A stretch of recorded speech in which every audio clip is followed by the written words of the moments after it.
America's team plays here. Swing and a miss. Struck him out. That's number 10. The Atlanta Braves on ESPN Northwest Florida. Charlie Morton, Max Fried, and Chris Sale lead the Braves' dominant pitching rotation. That's 18 up, 18 down. Sponsored by Panama City Toyota, Ellis Agency Insurance, Bestway Portable Buildings, PCB Hobby, and ESPN Northwest Florida. Got him swinging. Strike 3. Good afternoon. This is Joanna on ESPN Northwest Florida with your weather forecast on this Thursday.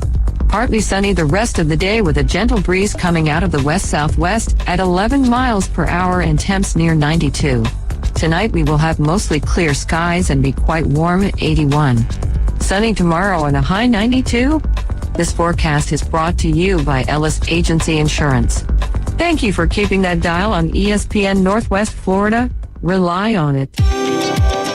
Hey folks, Chris Kramer with Bill Kramer GM. And the best place to listen to the Inside Drive with Ryan Mulvey is inside a brand new vehicle from Bill Kramer GM. And I want you to know we've got 10 times the amount of inventory on the ground as we did this time last year, and darn near all of them are discounted. So shop us online at BillKramerGM.com or visit us at the corner of Frankfurt and 23rd. We'll make it easy and take great care of you.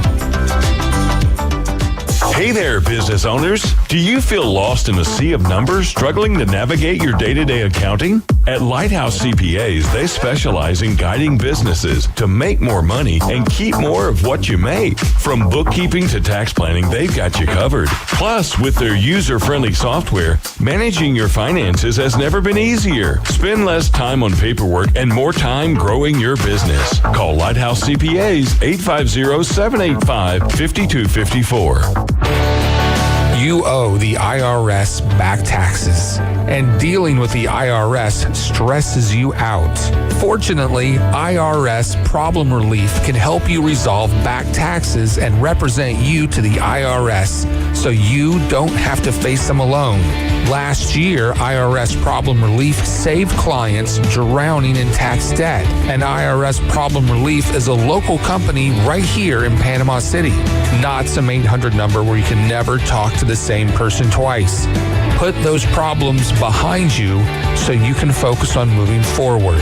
Call Edward Corey with IRS Problem Relief, 850-784-8176. For a free consultation, call Edward Corey with IRS Problem Relief.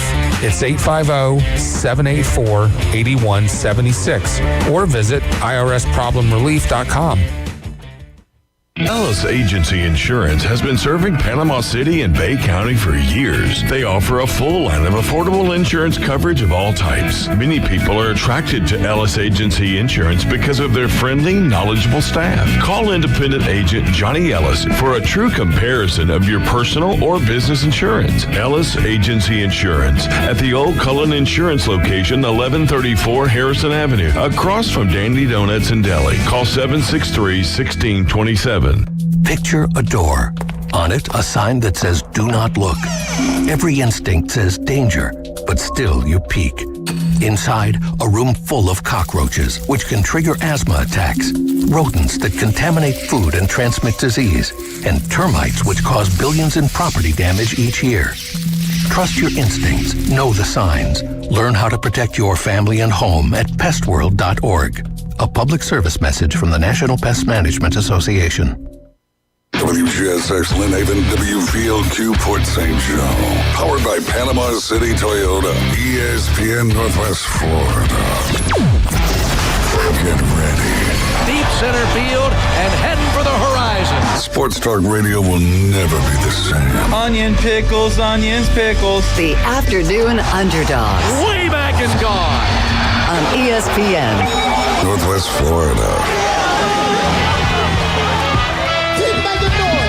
What is up with you, Northwest Florida? You're now in the doghouse riding with the Afternoon Underdogs. And this is ESPN Northwest Florida 104.3 right here in beautiful Panama City, Florida, and 101.9 in Port St. Joe. We're also streaming live on Facebook, on YouTube, and on Twitter, all at ESPN Northwest Florida. Do me a favor and share the Facebook feed live out there today. And also go subscribe to our YouTube and follow us over there on Twitter. You can call or text us at 850-215-6290. A great comment already from Kyle Albritton.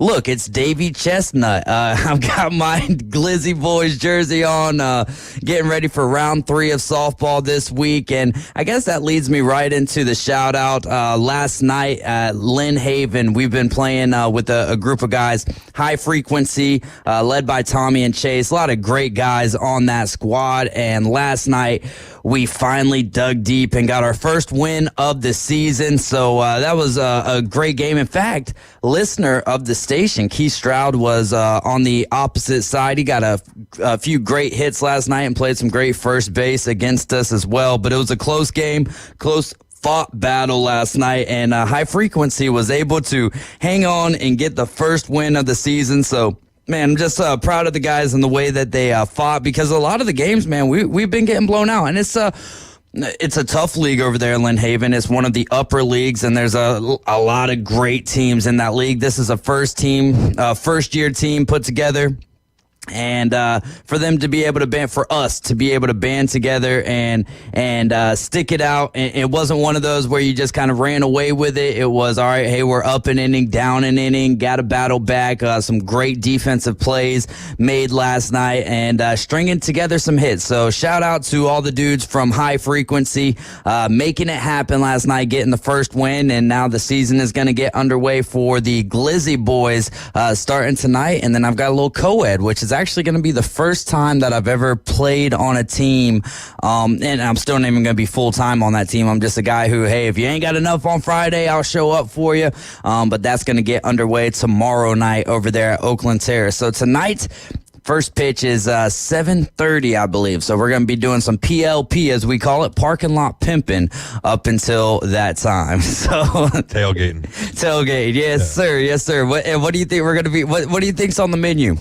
Hot dogs? Glizzies, yes, sir, man. Which shout out to Marcus Wisner for putting these uniforms together. Wore them last year. I don't even think I ended up playing on the squad with them last year, but yeah, that's a fun team, and I've had a lot of fun with High Frequency this year as well. Just don't put no ketchup on them dogs, and you'll be all right. See, no, look at the jersey, man. This is what the pictures got now, on Chris here. Purser, I believe, he's a fool for mustard, if you will. So we have to get 2 or 3 bottles for him to have 1 hot dog. No doubt.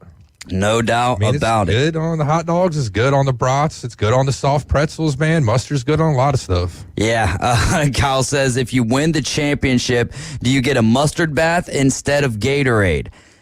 I hope not. Yeah, I would rather do the Gatorade. I like mustard, but not that much. I would much rather have Gatorade fall into my eyes and, kind of feel like the athletes back in the day from the Gatorade commercials.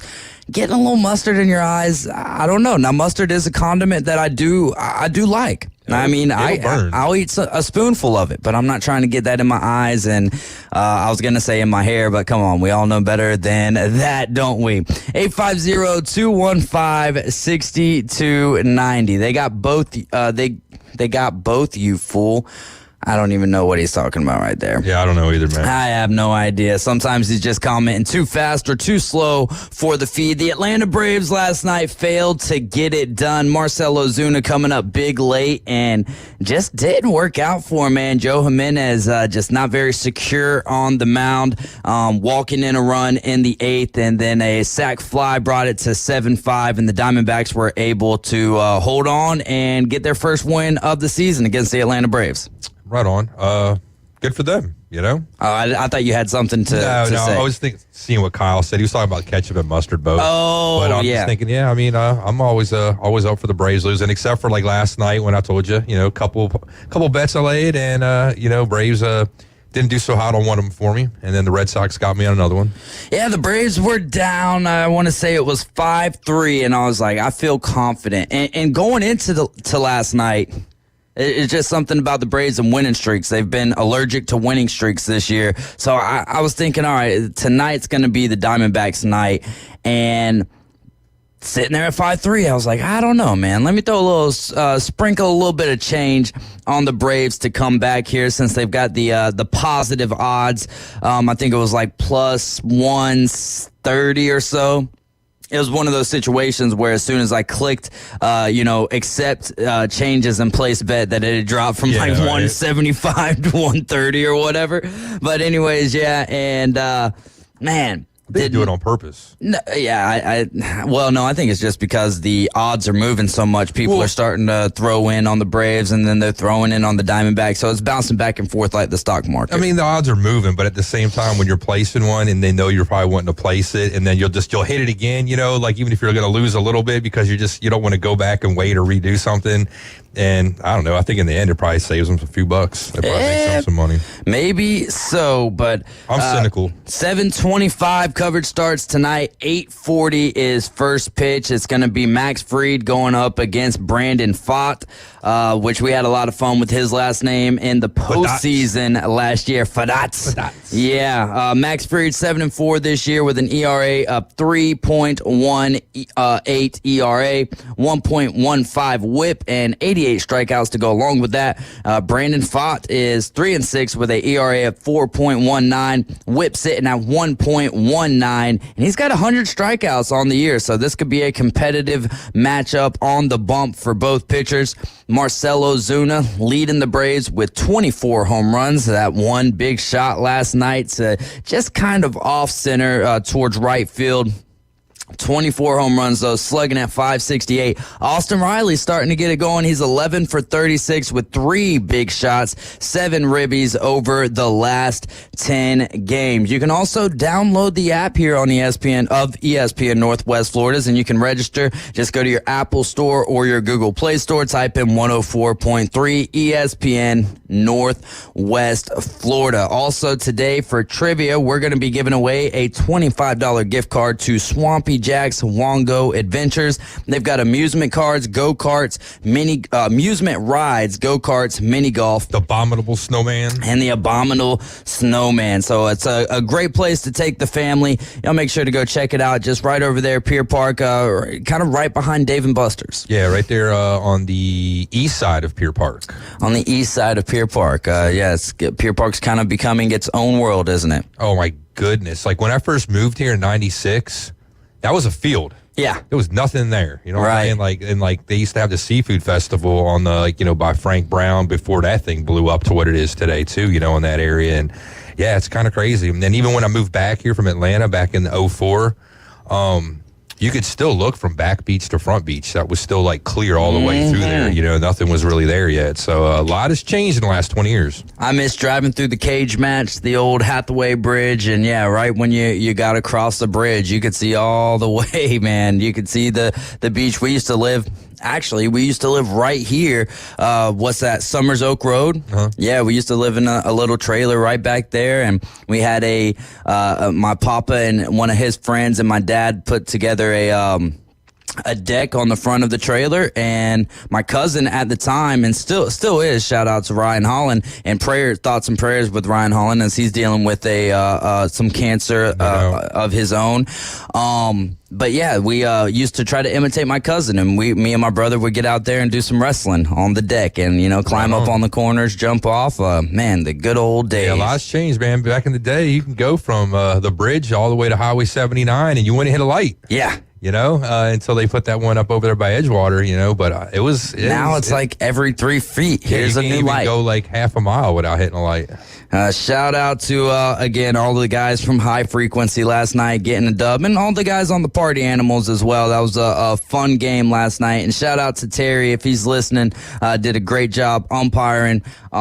Man, it's a tough job, even though it's, pretty straightforward still at the end of the day, no matter which way you make a call, even if sometimes if it's the right calls, you're going to get razzed by both teams. Sometimes you make the wrong calls and you get razzed by one team, and the other team is like, hey, I appreciate you there, boss. I appreciate you. So, yeah, how about Paul Skeens, man? We've been talking about him as an all-star. Well, I think that, again, for you, it's the duration. Let me see you do this for another year, and then maybe you can be the starter. I think you need to give him some more time, man. Well, that Pan has a very bright flash as today went 7 innings without giving up a hit, 1 walk, I believe 11 strikeouts, and was pulled, still having the opportunity to throw a no-hitter. I think that's the second time that he's been pulled this year while he had the opportunity to throw a no-no. What do you think of that? I don't have a problem with it, man. Your job as a manager is to win baseball games. It's not to get your pitcher accolades, to get him stats that maybe nobody else has. So if you got to do what's best for the team, and that's pull the guy and save his arm for later on down the road, that's what you got to do. Like I said, it sucks for Skeens, because he could be a really young guy that could have had an opportunity at something like that. But I'm sure overall, in the grand scheme of things, he would probably rather have a championship than like a no-no. I mean, it's like a lot of golfers out there. Would you rather win a championship or just get a hole-in-one, get an ace? For me, give me the hole-in-one. No, for a professional golfer, which they're at the Scottish Open over there in Scotland, getting ready for I believe it's the 152nd Open Championship. Shout out to our boy James that's over there, man, James Fife over there, Scotland area. Right? Oh, yeah, James Fife, yeah. James is in the Scotland. He's been sending some really cool pictures over lately. So hey, man, I think I see Nessie in one of those pictures over there. Yeah, so he said you got to get him 350. Yeah.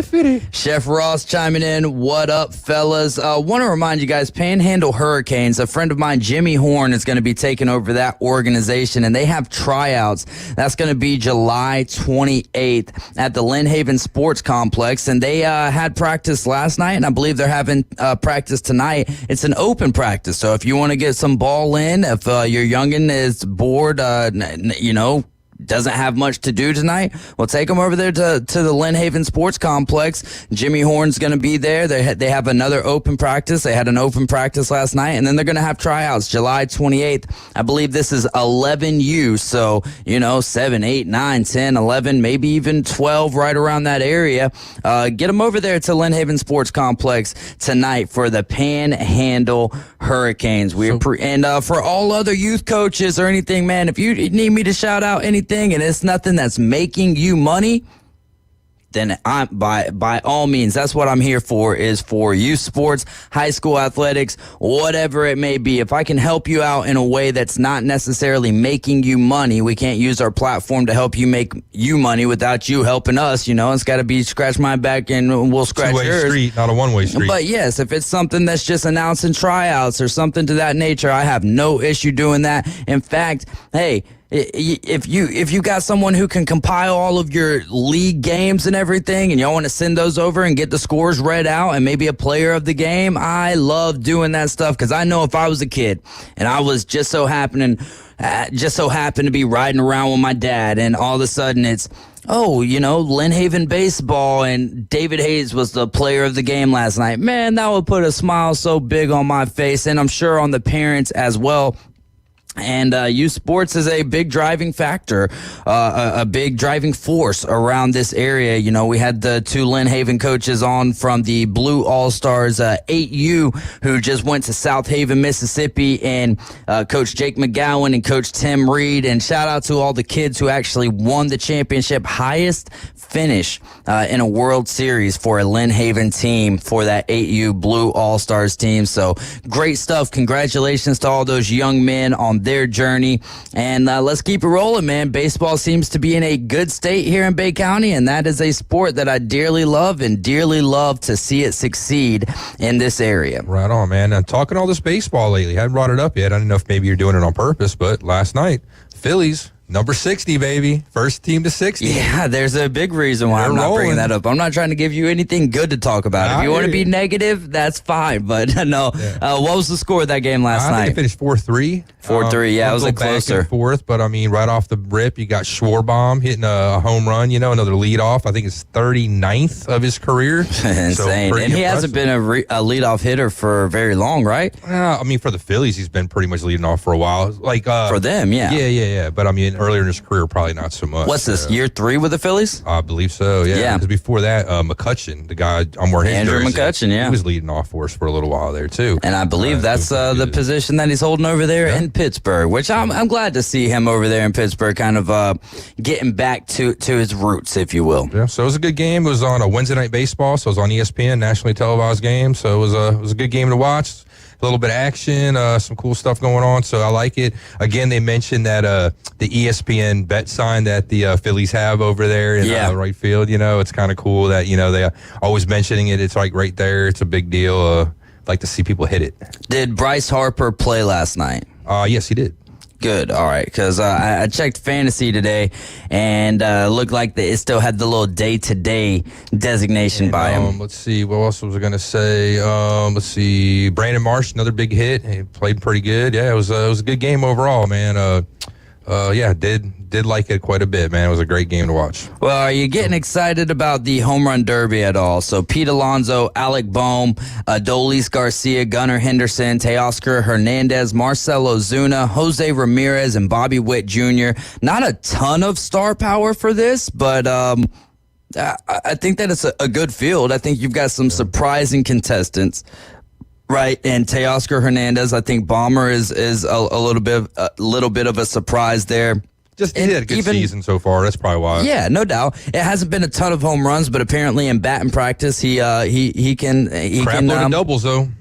He's leading the league in doubles. Well, yeah, doubles don't help you very much when it comes to home runs. But we'll see, man. We'll see how this works out. I think you know having Gunnar Henderson and Bobby Witt Jr. in there, I think is a little battle of the shortstops, if you will. And then maybe this is Pete Alonso's event to win this year. I like the rule changes that they've made. I want it to be more consistent because I think through the previous years, it's gotten kind of crazy the way, they're supposed to wait for the ball to go out of the yard before you threw the other one. But if you had like your dad pitching or somebody else too, you can kind of circumvent that and just start throwing like whenever it was convenient. Right. And I just didn't like how they, still counted stuff like that. If you're going to do it right, have it legit that way. At the end of it all, there's really no shenanigans, I guess, like the real personal win. Yeah, and I'm glad that they got Adolis Garcia in there to have a hometown guy to kind of represent and see how he can end up doing it. So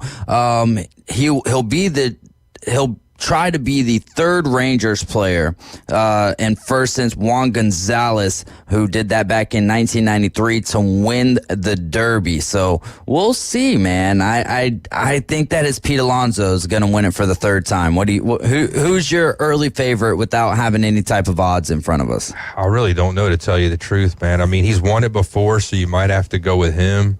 But nah, I don't have a favorite at the moment. I'll just go with my guy. I'd rather see Boehm win it. How many Braves do you think have ever won the NL or the home run derby? How many Braves? Yeah. If I had to guess, 0?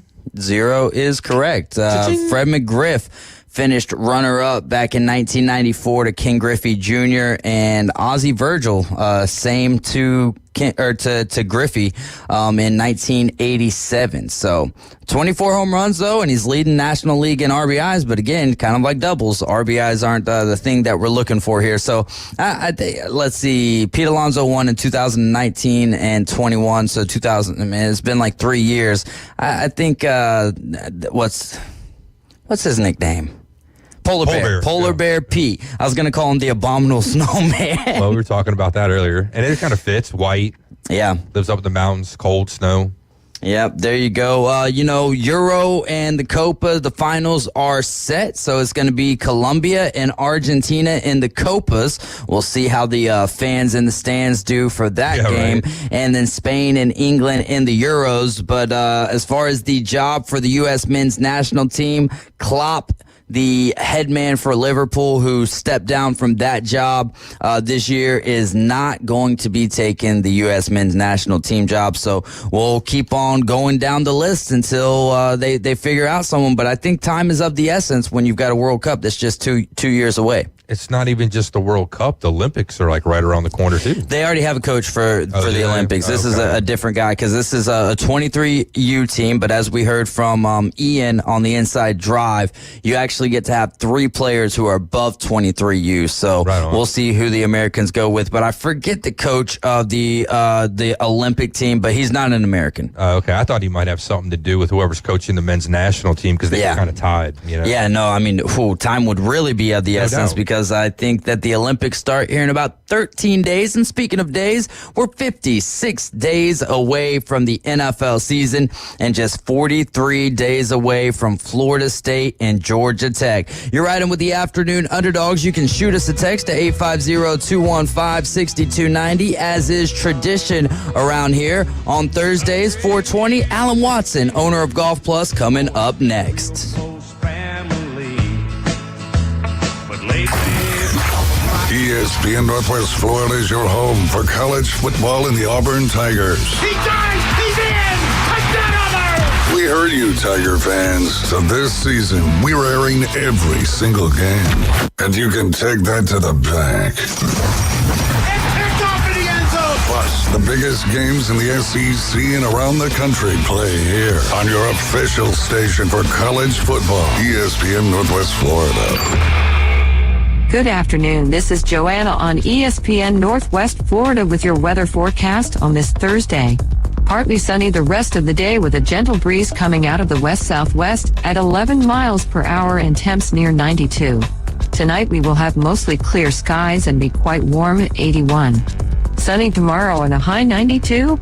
This forecast is brought to you by Ellis Agency Insurance. Thank you for keeping that dial on ESPN Northwest Florida.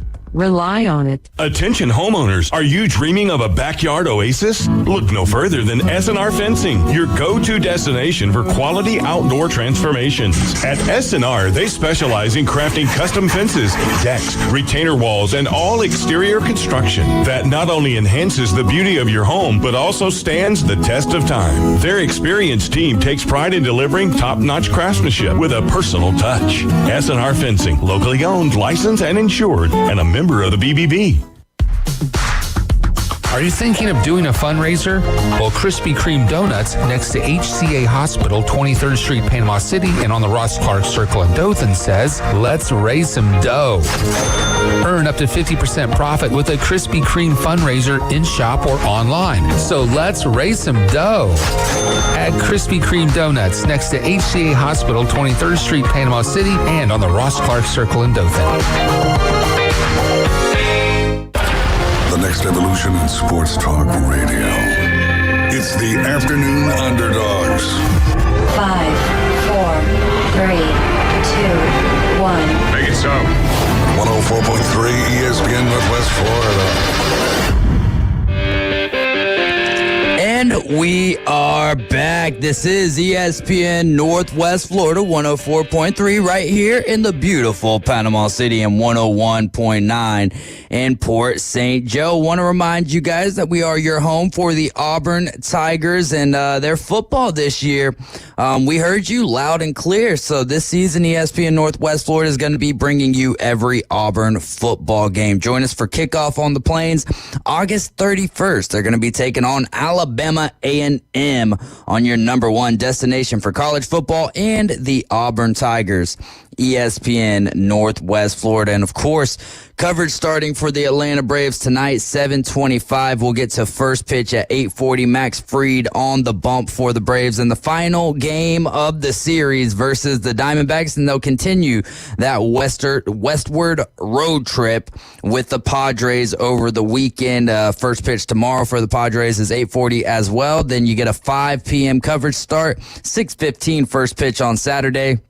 And Sunday, first pitch is at 3:10. The Atlanta Braves on ESPN Northwest Florida, brought to you by Brock's Pest Control Store, more portable buildings, Bill Bird Kia, Mid-South Lumber, and PCB Hobby. Taking your calls and texts today at 850-215-6290. If you have a question about your golf game or maybe getting your clubs fit or anything pertaining to the game of golf, golf accessories, anything that you could get at Golf Plus, you can text that in to 850-215 855-6290. Now we're going to be talking with the owner of Golf Plus, Alan Watson. Alan, how are you doing today?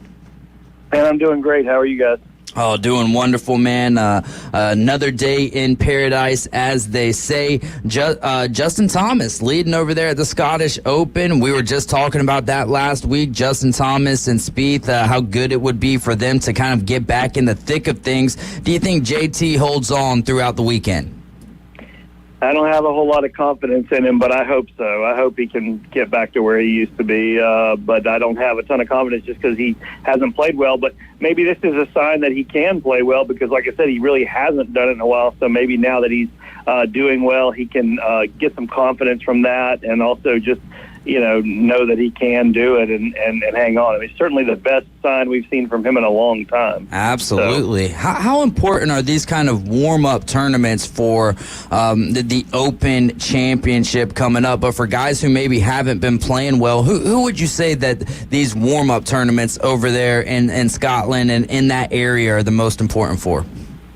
I mean, it's really important for all the guys who play the vast majority of their tournaments over here. The European guys, they all grew up playing in some adverse conditions and also playing the more link-style courses and all that. So for them, it's not that big of an adjustment to go back across the pond. But for the American guys who've never, other than a major here or there or an occasional, Scottish Open or whatever, a lot of them have just never played or have not played enough of it. So really all those guys, so especially the younger guys, the tour rookies and all, if they're over there, this is good for them. I mean, there's a lot of guys with a ton of experience, but even still, you might only play one or two times a year in those types of conditions and in those types of golf courses. So it's really important for all of the American players to get over there and get a week in, even if you don't play that great, just to sort of get used to all that before you go play the Open. Hey, Alan, real quick, is there any golf courses here in the States that are link courses that a player could go and stay here in this country to kind of practice and get that feel without going overseas? There are a few, and there's even a couple of famous ones, but I just don't know that it's the exact same thing because you don't have the same type of temperatures, you don't have the same type of weather conditions, cold and all that. I mean, it's so different. I mean, there's even a course up in Prattville that's part of the Robert Trent Jones Trail, so it's not that far away from us. It's right outside of Montgomery, that plays pretty similar with all the mounds and no trees and all that. So you can find some courses, but I think, I've had friends that have gone over there. I haven't made it over there yet, but they tell me it's like nothing they were used to, even after playing for 30 years here in the States. So I just don't think you can really replicate that. It's not like basketball or some other sport where it's like no matter where you are, it's pretty much the same deal. I mean, it's a unique kind of setup.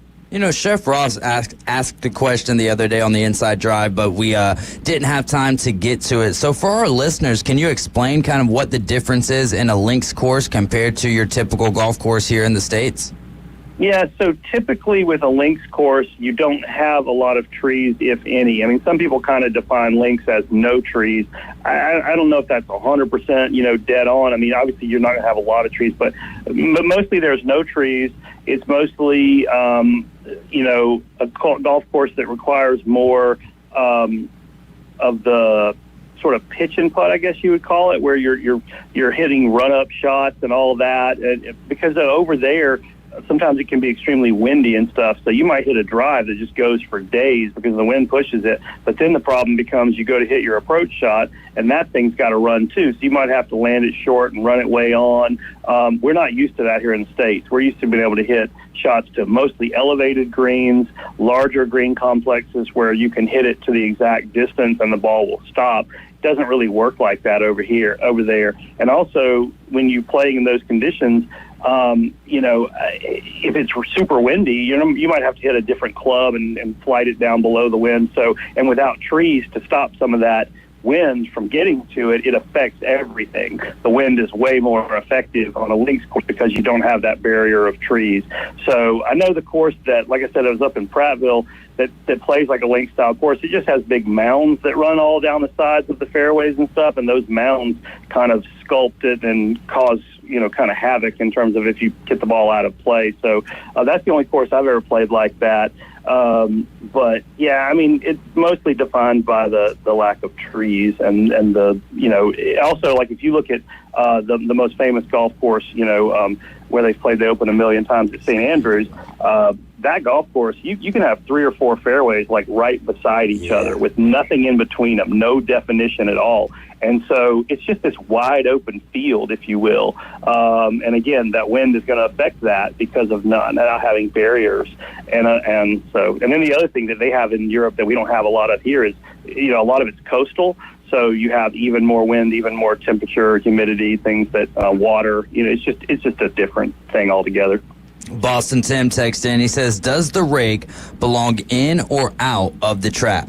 And if your ball rests up against it, is it a penalty? If not, can you move the rake? What if your ball moved when you do? Thank you. Thank you for the question, Boston Tim, and we'll leave that for Alan to answer.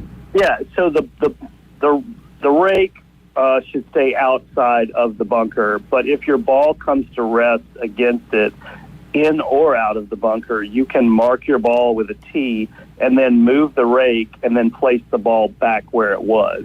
As long as you don't, especially if you're in the sand, as long as you don't, sort of create a new lie for the ball or whatever, you basically have to put it back exactly like it was. So if it was sort of half buried, you've got to rebury it. If you've got to, if it's sitting right on top, you've got to place it. Now, the problem with this comes when a bunker wall has a pretty hefty, shape to it. And then now let's say that somebody left the rake in the bunker on a wall, your ball is sitting above it. And when you move the rake, of course, the ball rolls down into the bunker and there's no way to mark it and replace it in the correct spot. Now, we would have to defer to somebody who's maybe a tournament rules person to know at that point, I just don't know how you could get the ball to stay up on the wall. So that might be one of those, the definition might say that because the ball would have naturally rolled down in there without the rake in the first place, assuming it wasn't there, that then you can play it from there. I'm not 100% on that rule, but I know if you can at all, you've got to replace the ball where it was by marking it before you move the rake or any other obstruction. Boston Tim texted back in. He said, I was right. These guys owe me a stroke. You're riding with the Afternoon Underdogs here on ESPN Northwest Florida. We have the owner of Golf Plus, Alan Watson, on the line with us, as we always do on Thursdays at 4:20. What do you think of Keegan Bradley going to be captaining the American team for the Ryder Cup? I think that Keegan Bradley owes Netflix for this one because everybody saw him get screwed last year on the Netflix documentary. We saw how that all played out and how he probably should have been on the team in terms of how he was playing at the time. And, by definition, you think that a team like that should be the best players in the world. But unfortunately, there was a lot of politics that went into it and a lot of good old boy club that went into it. And so, that's why you've seen probably that he's already announced, hey, I'm taking the best players in the world. I don't care what tour they play on, which means he's going to take Bryson, he's going to take Koepka, and take them with, unless they're just not playing well closer to time. But his plan, obviously, is to take the best players in the world so that people don't get hosed the way he did on that team last year. And so we need that because we have been getting shellacked the last couple of Ryder Cups. And, if we're going to compete, then we need the players that are hot at that time, the players that have played well all season and the players that are hot coming into it. We don't need to just be picking our buddies or our favorites or who we think might be a TV or media darling. That just doesn't work. So I'm glad to see Keegan got it, although I think Stuart Sink probably was really more in line to get it, just in terms of seniority and all that. So I was kind of surprised that they bypassed Stuart Sink and maybe even a couple of other guys to go to Keegan. But hey, we need to win a Ryder Cup, so let's figure it out. Yes, we do. On a scale of 1 to 10, how imperative is it that the Americans get the dub over there at Bethpage Black in 2026? I mean, I would go at least an 8. I mean, it's sad. I mean, some people would probably say a 10. I mean, it's just bad, I mean, I don't know what it is. That team last year was supposed to be a unit, a well-oiled machine. They were supposed to be friends, and maybe they just were not taking it seriously enough, or maybe the Europeans, because you had some rookies on the European tour who really got in on it, and younger guys who maybe didn't have any experience. Maybe they just wanted to prove something more. I don't know. Maybe they just wanted it more. But man, that was just absolutely utter destruction last year, and we can't let that happen again. So I think it's pretty imperative. I mean, this is not like a best of series like you see in some sports. This is more like a Super Bowl. You get one shot. You don't get to play again and be like, well, let's go 2 out of 3. There's none of that. You just play, and then whatever happens, happens. And so, I would love to see these guys do better next year. Who do you think ends up captaining the Ryder Cup first out of Tiger Woods or Phil Mickelson? I don't think they'll give it to Phil. I don't think they'll ever give it to Phil because of everything. Liv? Yeah, because of Liv, and just because of his attitude over the last couple of years has been kind of stinky. And I don't mind that. I think he's pissed about a lot of things for his own reasons and for the right reasons. I don't mind it, but nobody's calling me to make this team. I just think there's enough politics here that I don't think it. Now, Keegan Bradley, a lot of people don't know this. Keegan and Phil are really good friends, and the prior captain has some say in who the next captain is. So that being said, you would have more likelihood with Keegan going to Phil than you would have, let's say, with Zach going to Phil. But Tiger Woods is Tiger Woods. He's always going to be in the conversation. He's always going to be the patriarch of modern golf. So he's too busy right now, or at least that's what he says. He's got too much going on. But maybe in 2 more years or 4 more years, he might not mind it. I honestly think he just didn't want to lose on American soil, and he's seen what had happened the last couple of years, and it wasn't good. And I think he was like, let me give this a couple more years and see how the players sort of pan out until I see a year where I feel like we have a really good chance to win. I know that sounds crazy, but I just don't think Tiger Woods wants to be associated with losing. That's not his style. Doesn't he owe golf that, in a manner of speaking, in a way? Well, maybe, but, being the greatest at something doesn't mean you're a great coach or a great leader. Mm-hmm. I mean, Tom Brady might be a terrible head football coach, right? So maybe let's don't always assume that just because somebody's good at something or even great at something, that makes them a good teacher or a good coach or a good leader or a good whatever. So would everybody follow him into battle? Yes, of course they would. And would he be motivational? And because he's so competitive, wouldn't that be great as a coach? Yes, it would. But, there's an organizational thing to what happens at the Ryder Cup. There's some chess that has to be played. And we don't know that Tiger would be good at that. And he may not feel like he'd be good at that. So, there's more to it than just, short answer to your question, yes. He owes golf that. Long answer, there's a lot more that goes into it, and he may not be ready for that. Last week, Alan, we talked about the laser laser finders or the GPS watch and which one's kind of more compatible for certain golfers. Well, what is your favorite app out there that pertains to the game of golf? What's a must-have golf app for your phone?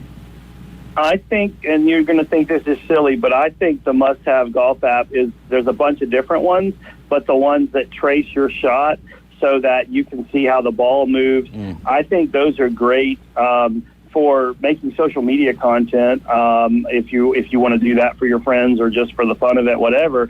But also, I think that's a good app to have if you want to go to the range or out on the course and really have, the visual for what happened to the ball, because I think too many people don't understand their tendencies and they don't understand how they tend to hit the ball. Like I played golf with a guy the other day at Bay Point, and he hit 2 drives left, 2 drives straight, 2 drives right, and he was like, I don't normally hit it like this. And I'm thinking, well, how do you normally hit it? Because so far we've seen everything, right? We've seen every permutation. So had he been recording his swings and using a shot tracer, he could have gone back later and said, okay, I hit, 70% of my shots went left, the rest went right, blah, blah, blah, blah, blah. So I think it would be good for people to sort of see how the ball moves and how much it moves so they get a reality check on how they hit the ball. Absolutely. Boston Tim chiming back in says he's literally talking about me, I think. But, Alan, it's always great catching up on the game of golf and talking about golf apps. But the real reason we're here, right, is Golf Plus and trying to, just let the people know how great of a shop that is. What is the product that we're loving over there at Golf Plus right now? I am loving we just got in the new Lampkin Sonar grips with the Hero colors. So this is a blue grip with a red cap, red trim. Looks great. The texture of the grip is unbelievable as far as it's a rubber grip, but it's got a lot of texture to it. So it makes it really easy to hold on to. So if you sweat a lot, you can just towel it off and go. Or even if you don't sweat, but you like a textured grip and you don't want to have to go to cord to be able to hold on to it, that Sonar is great. And then if you are a big cord fan and you like the full cord, the really rougher feel, we have the new UTX Plus from Lampkin that is a full cord grip. It's a nice gray and blue color. Awesome grip. We've got both those grips in standard size or mid size, and the price is good. The quality is amazing, and if you've never tried a Lampkin grip, you definitely have to try that. I think they're just awesome. Y'all go check out Golf Plus, man. That is a beautiful environment for the game of golf, and they've got everything you need down to the tee. And we're not talking about the letter there. We're talking about the actual thing that you need to get it off of the first tee box. Hey, Alan, thank you so much for joining us this afternoon, and we look forward to chatting with you next Thursday right ahead of the Open Championship. Yeah, thanks, guys. Appreciate y'all. Alan Watson, owner of Golf Plus, right over there on Back Beach, in the Rocket Lanes parking lot, right next door to Firefly and the shops at Edgewater. They also have a location, the mothership, actually, up there in Dothan, Alabama. So if you're headed north up 231 and you want to go check out their original location, make sure you go do that as well. Support Golf Plus, because the more support we can get them, the sooner we can get it to where Golf Plus has got a student athlete getting some NIL here for Bay County athletics, man. Gotta love it. You guys are riding with the Afternoon Underdogs trivia coming up next, and I think we're going to go with the same trivia question since we didn't have a winner yesterday, and it's pretty straightforward. I just need a number out of you. We'll be right back talking about Swampy Jack's Wongo Adventures. It's the PCB Hobby Takeover with Todd. Mondays at 5:20 on ESPN Northwest Florida. That is a very high-end card and very rare. Todd talks about coins, trading cards, collectibles, and the amazing stories behind them. It was the first one that's ever come through my door. Plus, we'll be taking your calls and questions at 850-215-6290. The PCB Hobby Takeover. A platform for you to do your hobby. Mondays at 5:20 on the Sports Talk Monster. ESPN Northwest Florida. Good afternoon. This is Joanna on ESPN Northwest Florida with your weather forecast on this Thursday. Partly sunny the rest of the day with a gentle breeze coming out of the west-southwest at 11 miles per hour and temps near 92. Tonight we will have mostly clear skies and be quite warm at 81. Sunny tomorrow and a high 92. This forecast is brought to you by Ellis Agency Insurance. Thank you for keeping that dial on ESPN Northwest Florida. Rely on it. Bestway Portable Buildings has been your portable building specialist since 1989. Before you invest your hard-earned money someplace else, owner Jason Mulder invites you to stop by Bestway and get a quote on just about any size building. And whether you buy with Bestway or not, it's worth the trip just to meet Bestway Buddy. Say hello, buddy. Good boy. Bestway Portable Buildings, just north of Harts Marine on 231, and online at bestwayportablebuildings.com. The best in portable, period. Tell them Buddy sent ya. Love a great deal? This is the big one. The Big One sales event is going on now, and you can get 3.99% APR plus 90 days until you make your first payment on Camry's new elevated design. Make every drive count and get 2.99% on the stylish Corolla. Rule every adventure and get 2.99% on a new RAV4. Or enjoy the power and get 1.99% on the tough Tundra. Come see us for the big one at Panama City Toyota. Offer ends July 31st. Visit PanamaCityToyota.com for details. From the diamond to the end zone, from the studio to the sideline, we're the destination for sports on the Gulf Coast. ESPN Northwest Florida. Now back to the Afternoon Underdogs. We are back, and this is the Afternoon Underdogs here on ESPN Northwest Florida, 104.3 right here in Panama City and 101.9 in Port St. Joe. And we've got a little trivia, and we're going to be giving away $25 to Swampy Jack's Wongo Adventures. And I want to remind you guys of what all they have over there. Amusement rides, go-karts, mini golf. It doesn't get any better than that. We've done the go-karts. They've got the Mario Kart adventures as well. So make sure you go check that out. How many Australian-born players have become MLB All-Stars? We talked about this a little bit yesterday. How many Australian-born players have become MLB All-Stars? Crikey. How many do you think it is? I already know the answer, so I'm not going to throw nothing out. All right. Well, sorry. The number is less than 10. We'll give you guys that, so it kind of narrows down your multiple choice. So give us a call, 850-215-6290.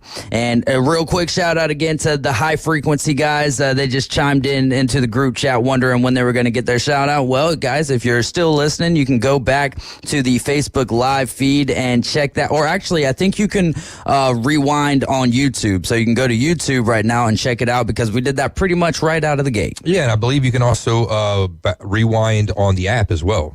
Oh, can you? Go backwards. I believe so, if I'm not mistaken. I did not know that you could do it on the app, and that's a good opportunity to shout out the app. You can go to your Google Play Store or your Apple Store, type in 104.3 ESPN Northwest Florida. Just got some good news, Caveman Rick. All right, what's the good news? August 25th. Okay. PCB Hobby at their location right here on Back Beach, Sunday night.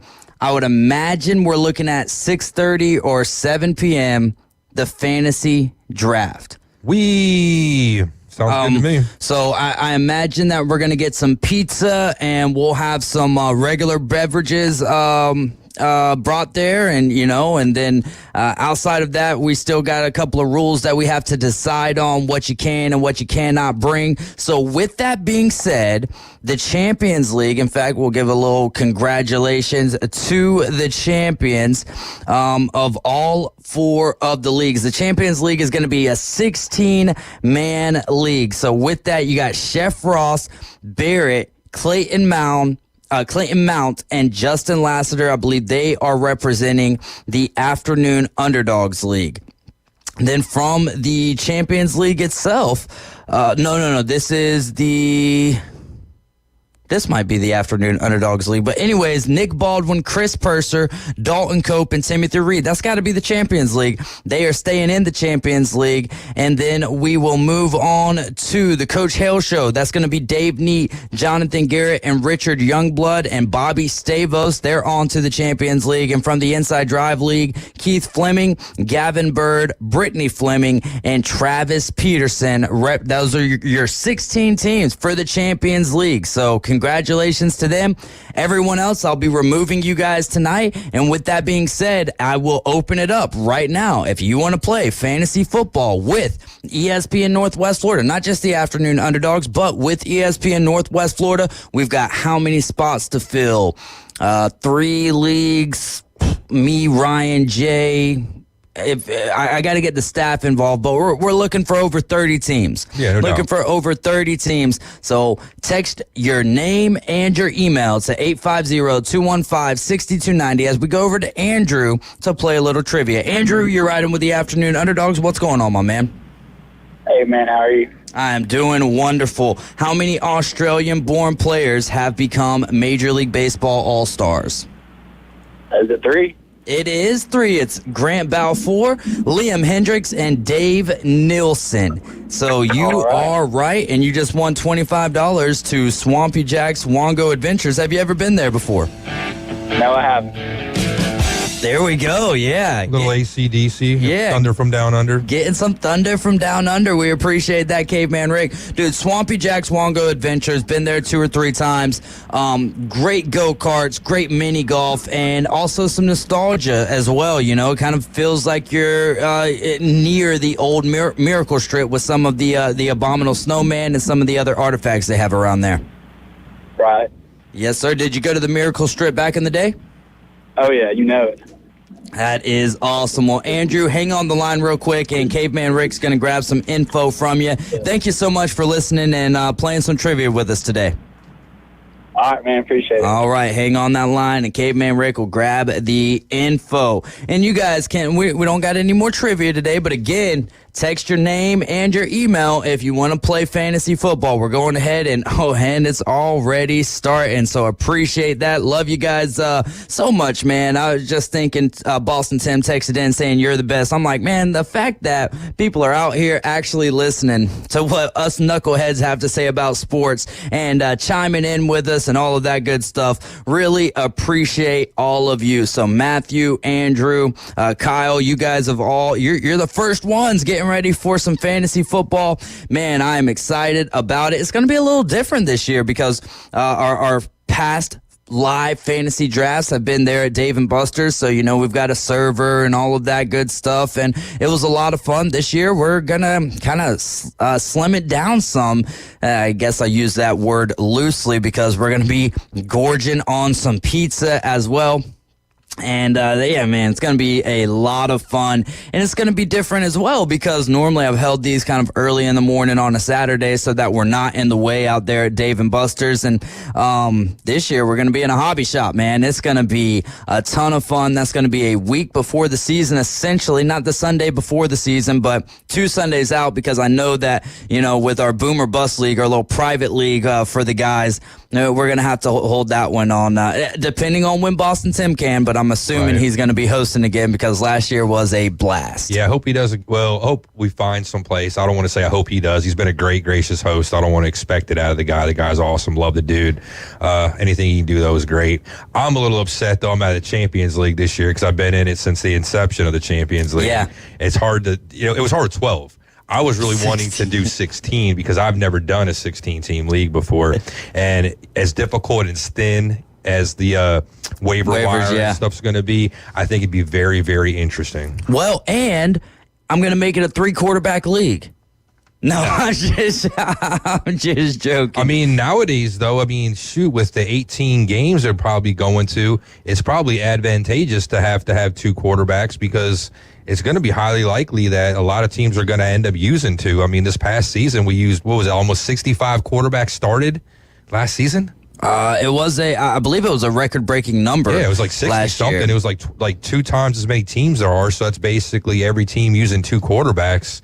It's getting crazy. I mean, good enough for old Joe Flacco to end up winning Comeback Player of the Year award for it. Yeah, no doubt. But they have changed kind of the criteria for Comeback Player of the Year. You got to be coming back from an injury or something that kept you from playing football, not just because you played bad football prior to that. So.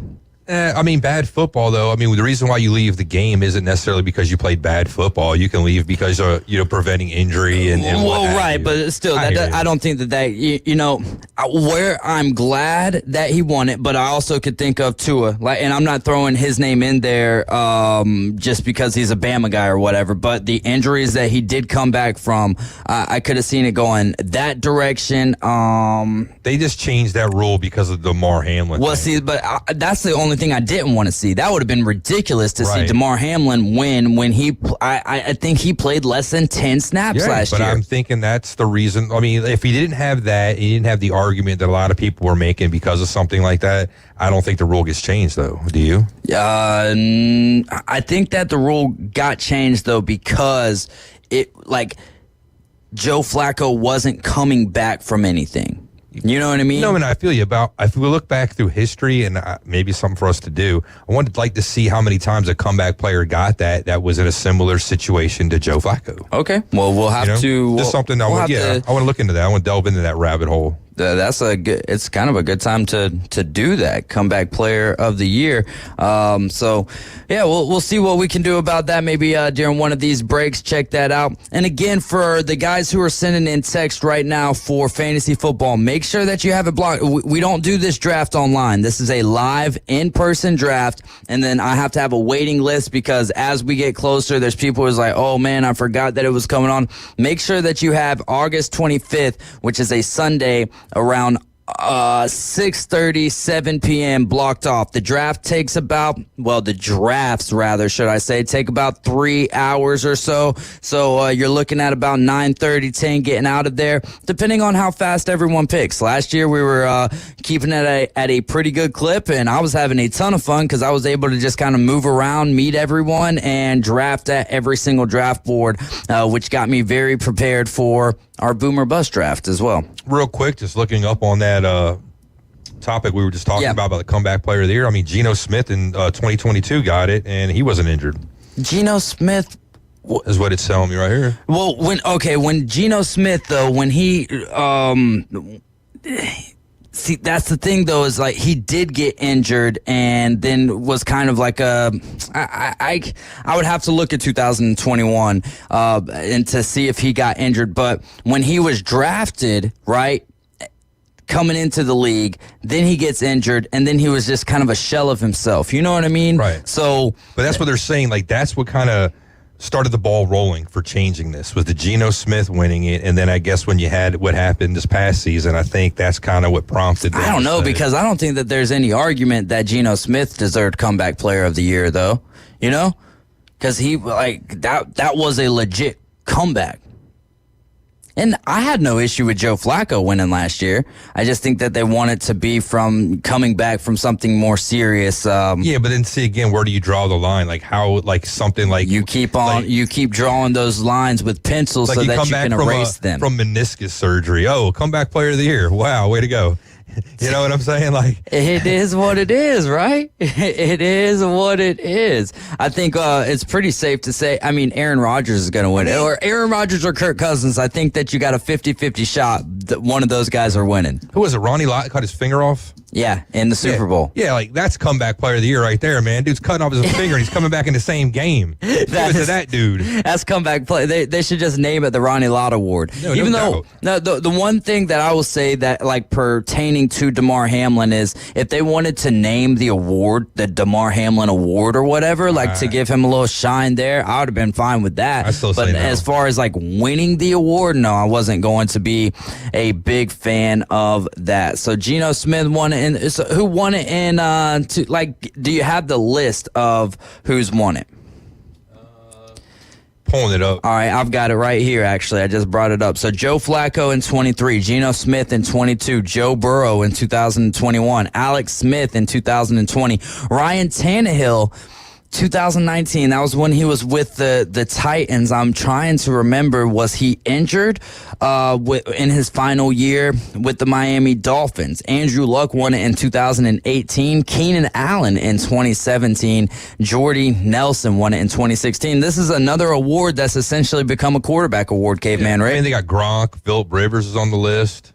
Yeah, you got Gronk, you got Eric Berry, Jordan Nelson, and Keenan Allen. So from 2014 to 2017, you had a litany of other positions, tight end, safety, wide receiver, not necessarily a litany. Then from 2008 to 2013, you had quarterbacks going Pennington in 2008, Brady in 2009, Michael Vick in 2010, Matt Stafford in 2011, Peyton Manning in 2012, and then Phillip Rivers wrapping it up. When he came back, it was an injury. He came back from being in jail. You know what I'm saying? Well, that's one of those more credence to my point, though. That's one of those oddities that will, into my team. I'm just saying. You know? We may not see that. Actually, I wrote a paper in college on Mike Vick and why him coming back was good for the game of football. You're riding with the Afternoon Underdogs. This is ESPN Northwest Florida. We're going to get into hour number 2, kicking it off with Derek Tate. ESPN Northwest Florida, available on all your devices. Connected. Hear your favorite sports talk hosts. On the Coach James Hale Show. You're listening to the Inside Drive live. The Afternoon Underdog. And your favorite teams. Braves winning! We're live on the app. Tune in, Alexa, ESPNPC.com, Facebook, YouTube, and in your car at 101.9 and 104.3. Wherever you go, there we are. ESPN Northwest Florida. Good afternoon. This is Joanna on ESPN Northwest Florida with your weather forecast on this Thursday. Partly sunny the rest of the day with a gentle breeze coming out of the west-southwest at 11 miles per hour and temps near 92. Tonight we will have mostly clear skies and be quite warm at 81. Sunny tomorrow and a high 92. This forecast is brought to you by Ellis Agency Insurance. Thank you for keeping that dial on ESPN Northwest Florida. Rely on it. Your safety and proper care of your boat in an emergency is crucial. When it comes to on-water assistance, response time is everything. And since 1996, in the Bay or on the Gulf, it's Seato. Seato's Coast Guard licensed captains are on the scene in an average of 1 hour or less. Seato gets members home or back to boating faster. Become a member today at Seato.com or call 850-234-2323. Is your restaurant looking a little tired from the long off season? Is your office a little offish? Start the new year off right by giving them a fresh start. Fresh Start Cleaning is now accepting new clients. Ask about their complimentary hood cleaning services. Fresh Start Cleaning. Get clean again with Fresh Start. Call 850-771-6917, 771-6917, and ask about their complimentary hood cleaning services. WGSX Lynn Haven, WVLQ Port St. Joe. Powered by Panama City Toyota. And that's out of the ballpark. ESPN Northwest Florida.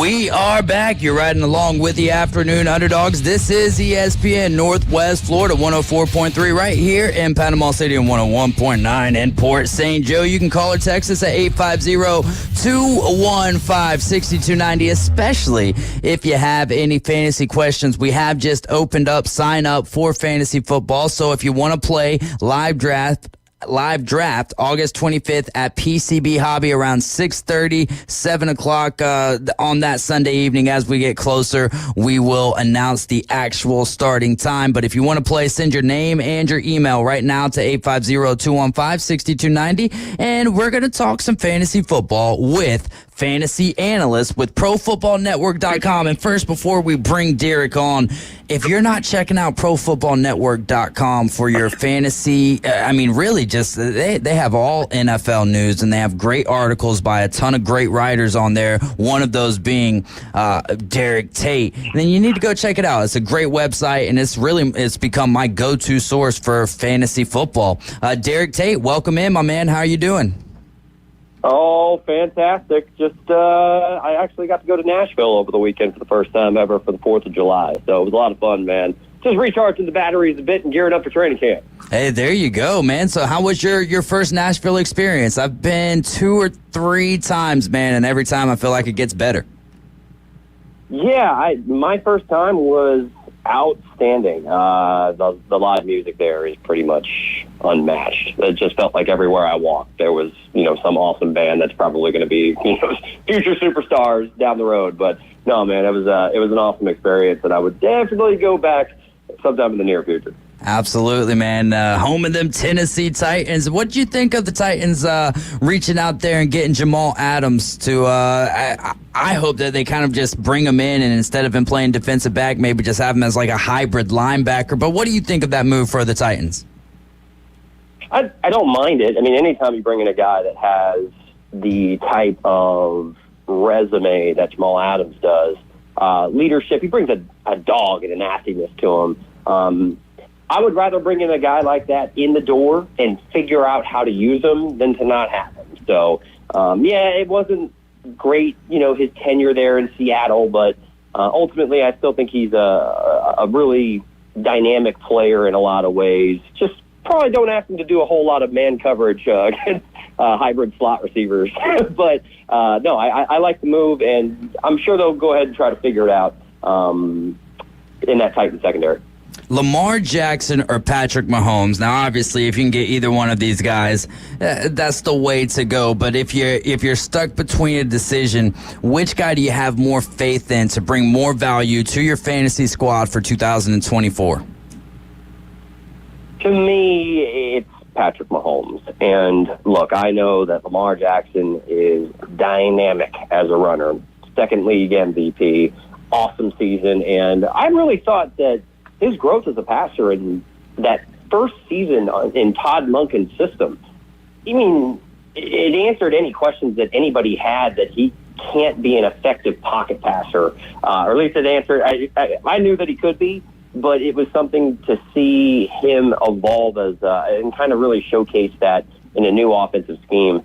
I like Lamar Jackson, but we have seen him get injured more often because of his style of play than Patrick Mahomes.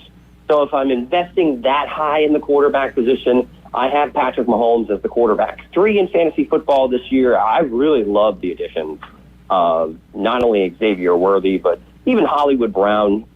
I'm not super high on him this year, but to say that he can't come in and contribute would be false. So, you give Patrick Mahomes a couple more weapons. He had a down year last year as far as his stats go. I think that this offense in Kansas City far more resembles what we've seen in the past with the addition of these new weapons. And I expect the Kansas City Chiefs to be, somewhere around the top 5 in scoring in the league. Do you think that they have an issue, the Kansas City Chiefs wide receiving core, with drops again this year? Or do you think that was just kind of a one-off last year and gave some shine to the defense throughout the regular season last year? It's a weird aberration of a year for the Chiefs to lead the league in drops, but I don't think they have that many issues again. Sure, drops are going to happen, period. But to the rate of what we saw last year, no, not with these new weapons. And, Rashee Rice, we'll have to see how that situation plays out. But I'm not 100% sure that he's going to get suspended this season. Of course, we have to wait for the legal process to play out and for, the NFL to make a decision. But they've kind of made it clear that they're going to wait for the legal process to play out, which I don't know if there's going to be a resolution before the end of this season. So if you have Rashee Rice all year, Travis Kelce, Marquise Hollywood Brown, and Xavier Worthy, I'm pretty optimistic about Patrick Mahomes returning to the level of the elites for fantasy football production in 2024. You're listening to ESPN Northwest Florida. We're on the line with Derek Tate, who is a fantasy analyst for Pro Football Network. How about Derrick Henry or CMC? Which one of those guys do you feel like is a safer bet for this year in fantasy football? And we're talking regular 12-man team leagues. I'm going, it's Christian McCaffrey every time. All day, yep. It's nothing to say that Derrick Henry's situation didn't improve. It did.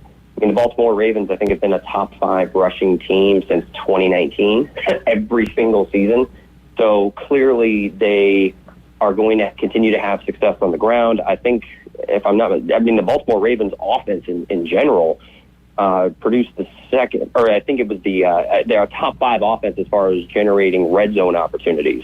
And that is a stark difference from where Derrick Henry was last year. I think the Titans ranked 23rd in red zone opportunities, and we still know that Derrick Henry can be a very effective short yardage back. So if you get a lot of those goal line opportunities, certainly the outlook looks very favorable for Derrick Henry.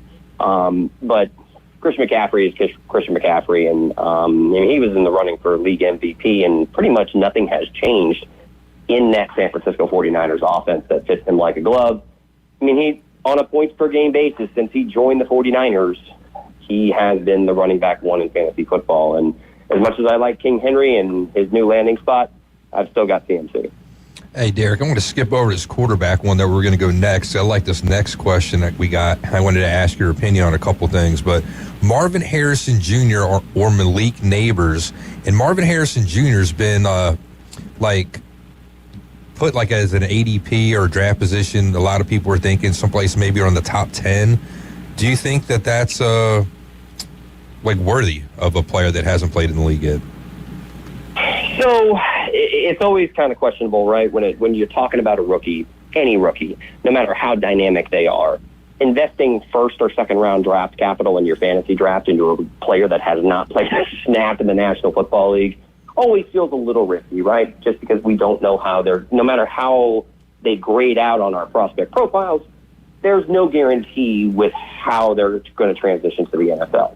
However, I am firmly confident that Marvin Harrison Jr. is going to be a stud. And the big difference, right?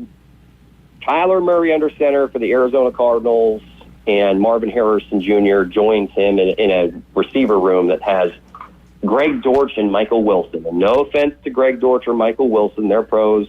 Congratulations. Marvin Harrison Jr. is on a different level. And once upon a time, we saw a, dominant X-receiver paired up with Kyler Murray, and that was DeAndre Hopkins. And I think it was back in 2020, like DeAndre Hopkins finishes the wide receiver 4 in fantasy as far as in full PPR formats, because he was just peppered with targets. I think he saw like 160 targets that season in his first year with the Cardinals.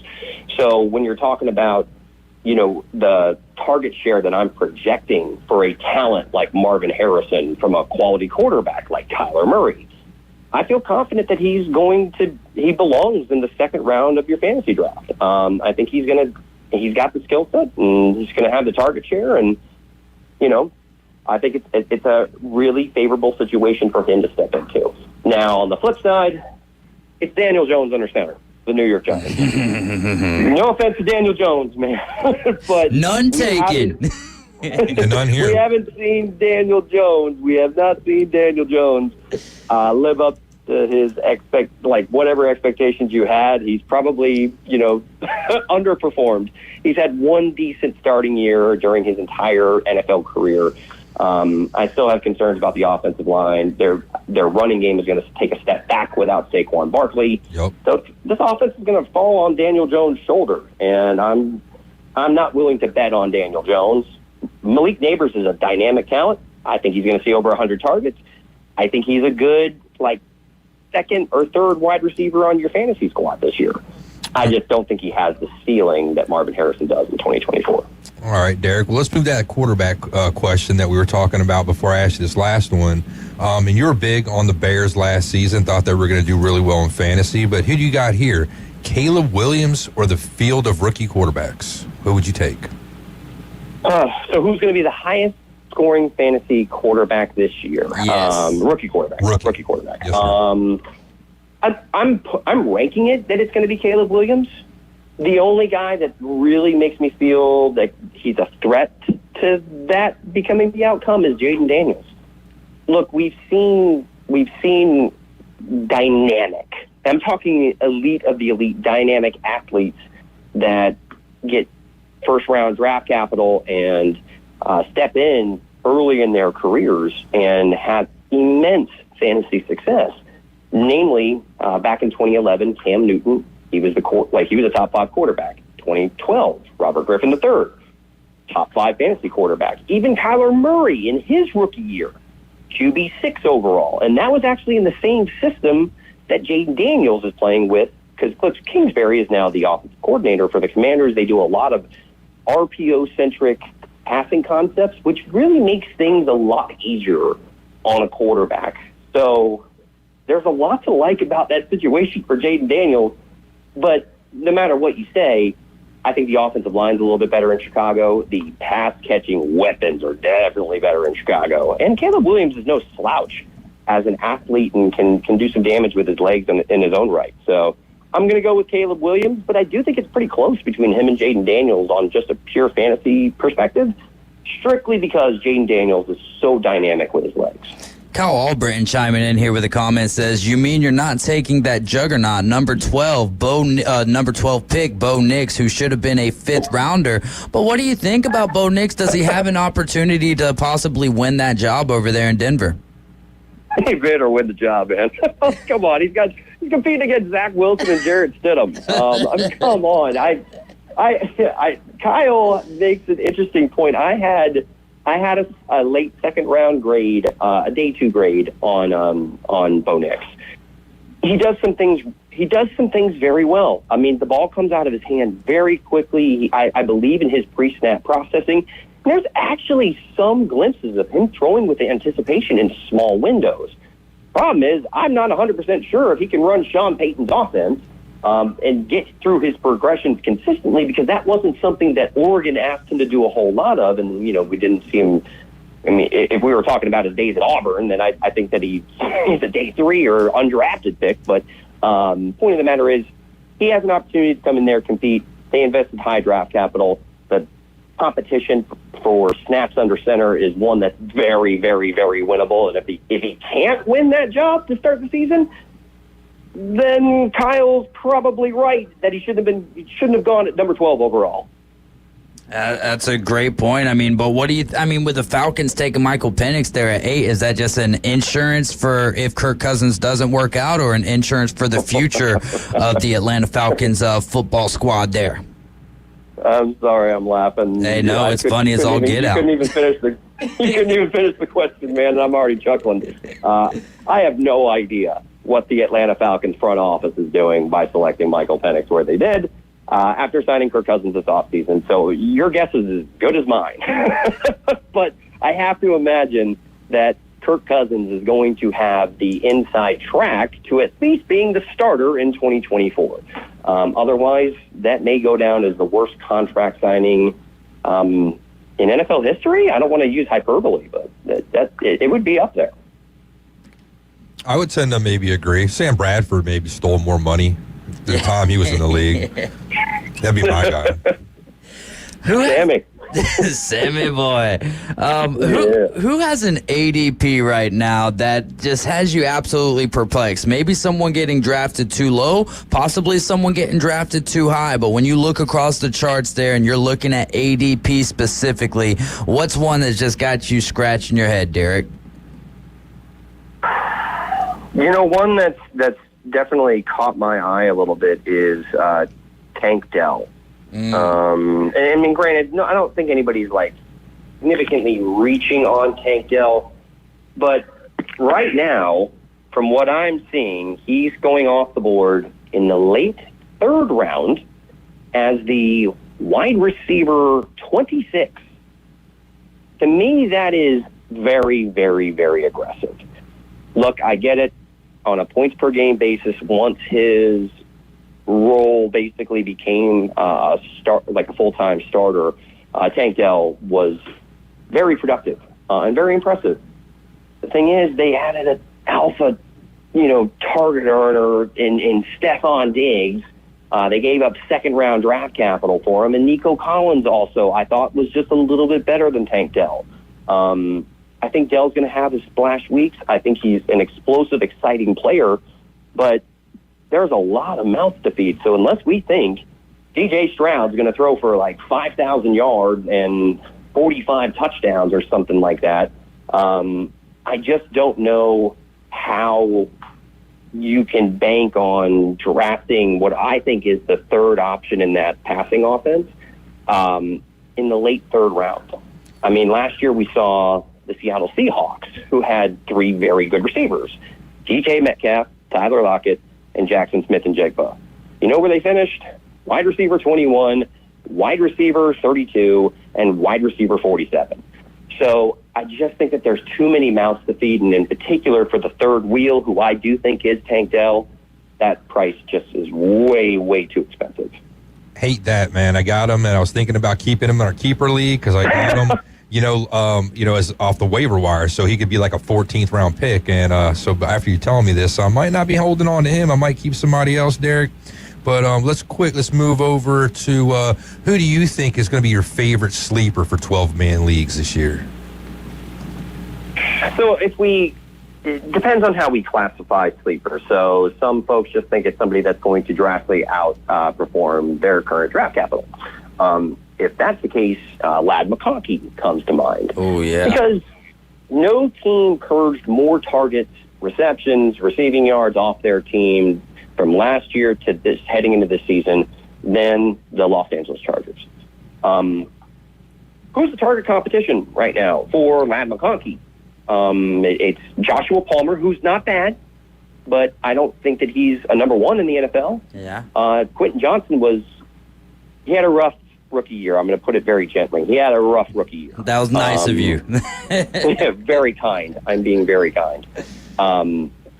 So Ladd McConkey, who has all kinds of formation versatility, can get open in a phone booth, quick twitch, looks like he got shocked by, he's stuck in a fork in an electric socket and he absorbed all the electricity when he's running routes because he is lightning quick. And he's got vertical speed. So I think he's going to be the best separator. I think he's going to have plenty of splash plays down the football field. I think he's easily going to be the best separator that Justin Herbert has. And we saw what Herbert did by peppering Keenan Allen, a hybrid slot receiver who could separate, with targets. Now, I know that this offense is going to have a new approach with Greg Roman as the offensive coordinator, Jim Harbaugh as the head coach. But do we think that they're not going to throw the ball 400 times with Justin Herbert under center? I mean, come on. Those targets got to go somewhere. They're not going to J.K. Dobbins or Gus Edwards. So, to me, Ladd McConkey, who I think right now is going in like the 8th round, man, I feel fully comfortable with him being my wide receiver 2 this year. I like that, man. And when we were talking about the draft originally, we had a fella Tho on, and he was already calling before Ladd even landed in the spot. Was calling for Ladd McConkey to win Rookie of the Year on the offensive side of the ball. Do you think there's some reality to that? No. Quick shutdown. No, I think that's a bit. I'm a huge Ladd guy, and I think he's going to have a great season. I just don't think it's going to be rookie. I mean, we saw Puka Nacua set the rookie receiving record for yards and receptions, and he still lost to C.J. Stroud. So, no matter how great of a year any of these rookie receivers have, I don't think anybody's going to be able to outshine one of the quarterbacks. I think it helps, his excuse is that he's a Georgia guy. So, just kind of lines up in that direction. Derek, man, it's always a pleasure talking fantasy football with you. Look forward to having you back on in the future with us and keeping us all up to date here on what's going on in the world of fantasy and keeping our lineup straight as well. Hope you're enjoying everything. Hey, you got some play-by-play coming up here in the near future with George Washington? Not right now. I mean, unfortunately, I wish they had a football team because I'd be all about that, baby. But none on the record yet. We're in the summer. It's the downtime of year for college sports, so nothing on the agenda right now. But stay tuned. Hey, we need to. Everyone just needs to take Derek's tape and send it to ESPN Plus, man. I'm telling you, like the Chris Berman, the modern day Chris Berman. You're great at what you do, man, and we're thankful to have you on the air with us when we can. Well, thank you very much, and in the spirit of Chris Berman, what? See you later, guys. See ya. Later, Tater. Derek Tate, ladies and gentlemen. Make sure y'all go check out Pro Football Network. I mean, seriously, it's got the trade analyzer. It's got so many good fantasy tools, and it's got fantasy information for you to kind of chew on and get ready. Because before you know it, what's going to happen is in a week's time, you're going to start playing EA college football. You're going to lose track of time, and then it's going to be time to do your fantasy draft. So take this little bit of time that you got here and go chew on some fantasy football information, because I know that you're going to want to be giving a lot of your time to EA College Football 25, and I cannot wait for it. Hopefully we can figure out a place here soon to have a little tournament when we can. You're riding with the Afternoon Underdogs. Up next, we're going to be chatting with Coach Dave Ford.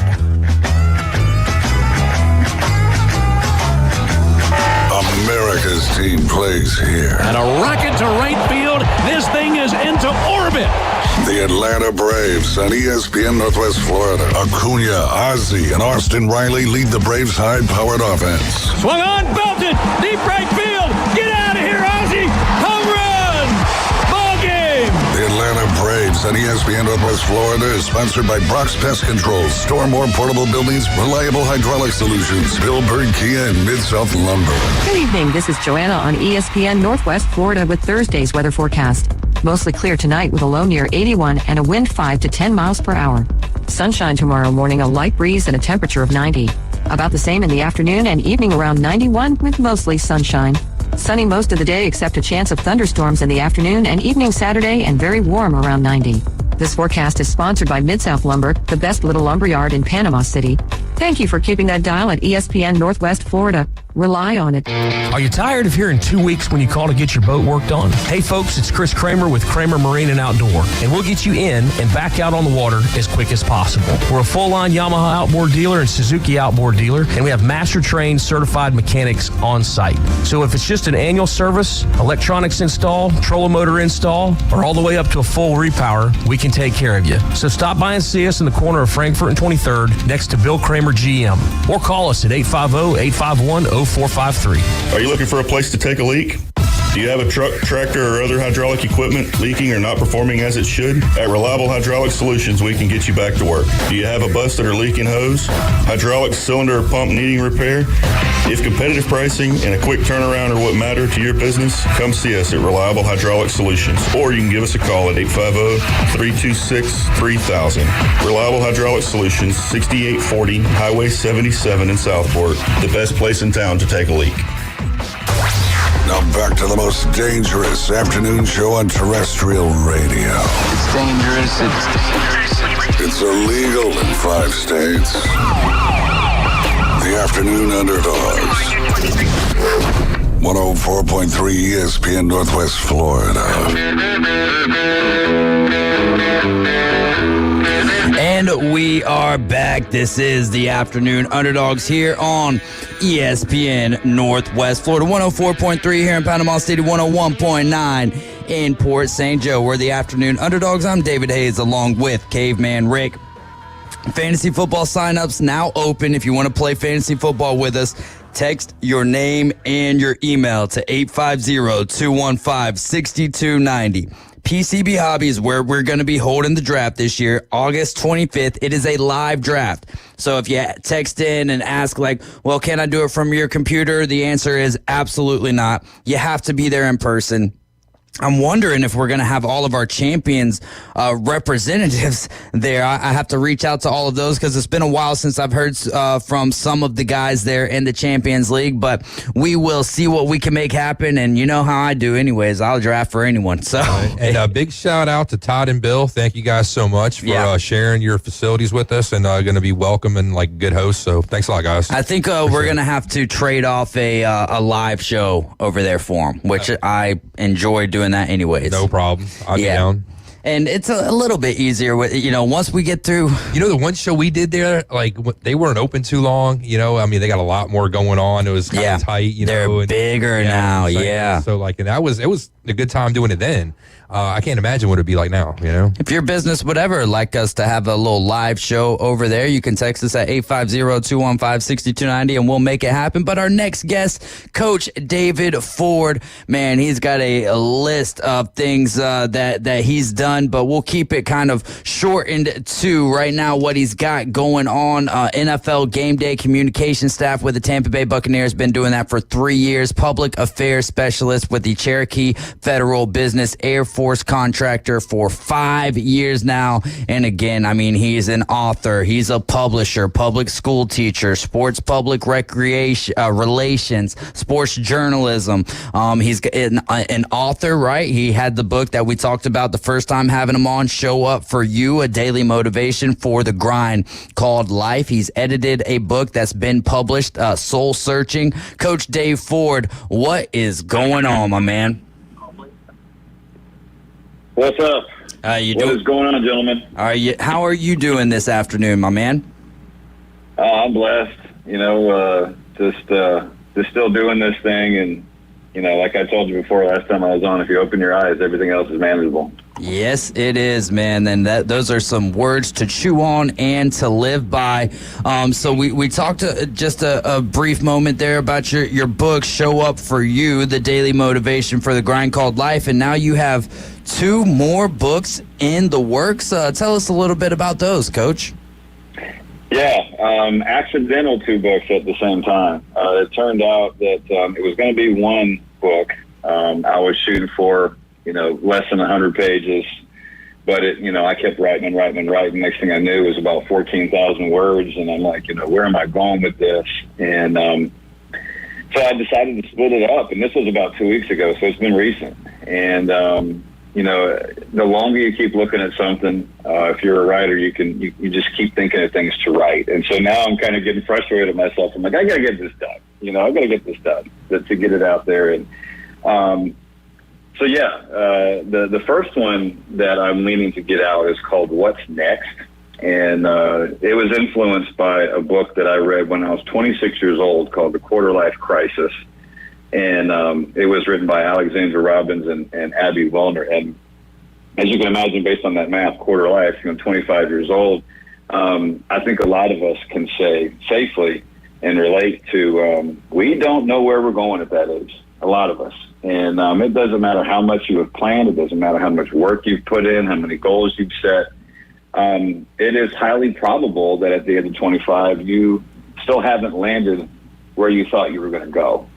And it's kind of a vacuum when you graduate high school, like we talked about a couple shows ago, where you walk the stage, you've been going to school for 13 straight years, and while you think you're prepared for that moment, you're really not. And so between 18 years old and 25, that's an eternity. And so many things can happen. So what that book is really about is it's a how-to playbook for young people, young adults, who find themselves confused, disappointed, unsure of how to navigate what everyone told them is the real world. And, so when things don't go as planned, we have to figure it out. And I sprinkle a lot of real life tough events that I went through in there. And I want to give hope. And that's really what I want to do. It does get dark at times, but people got to know they have hope.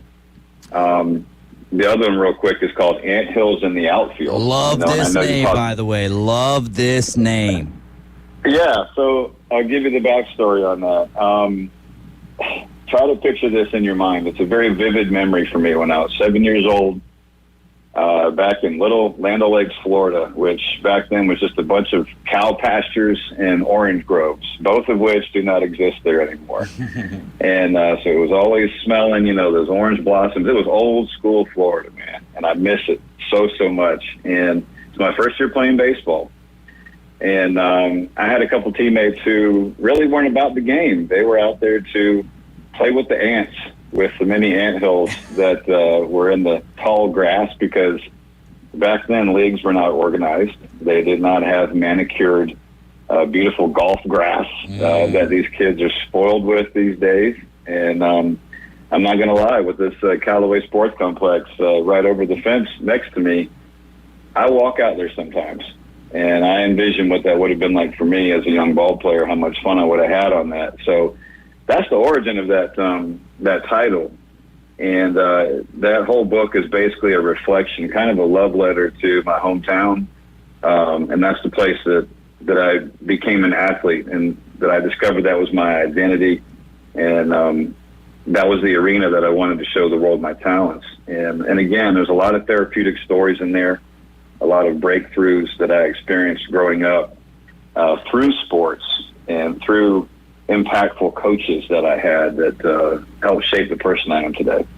Yeah, that is awesome. What was it about the fields back in the day that drove you crazy? For me, I wasn't a big fan of all dirt infields. Yeah.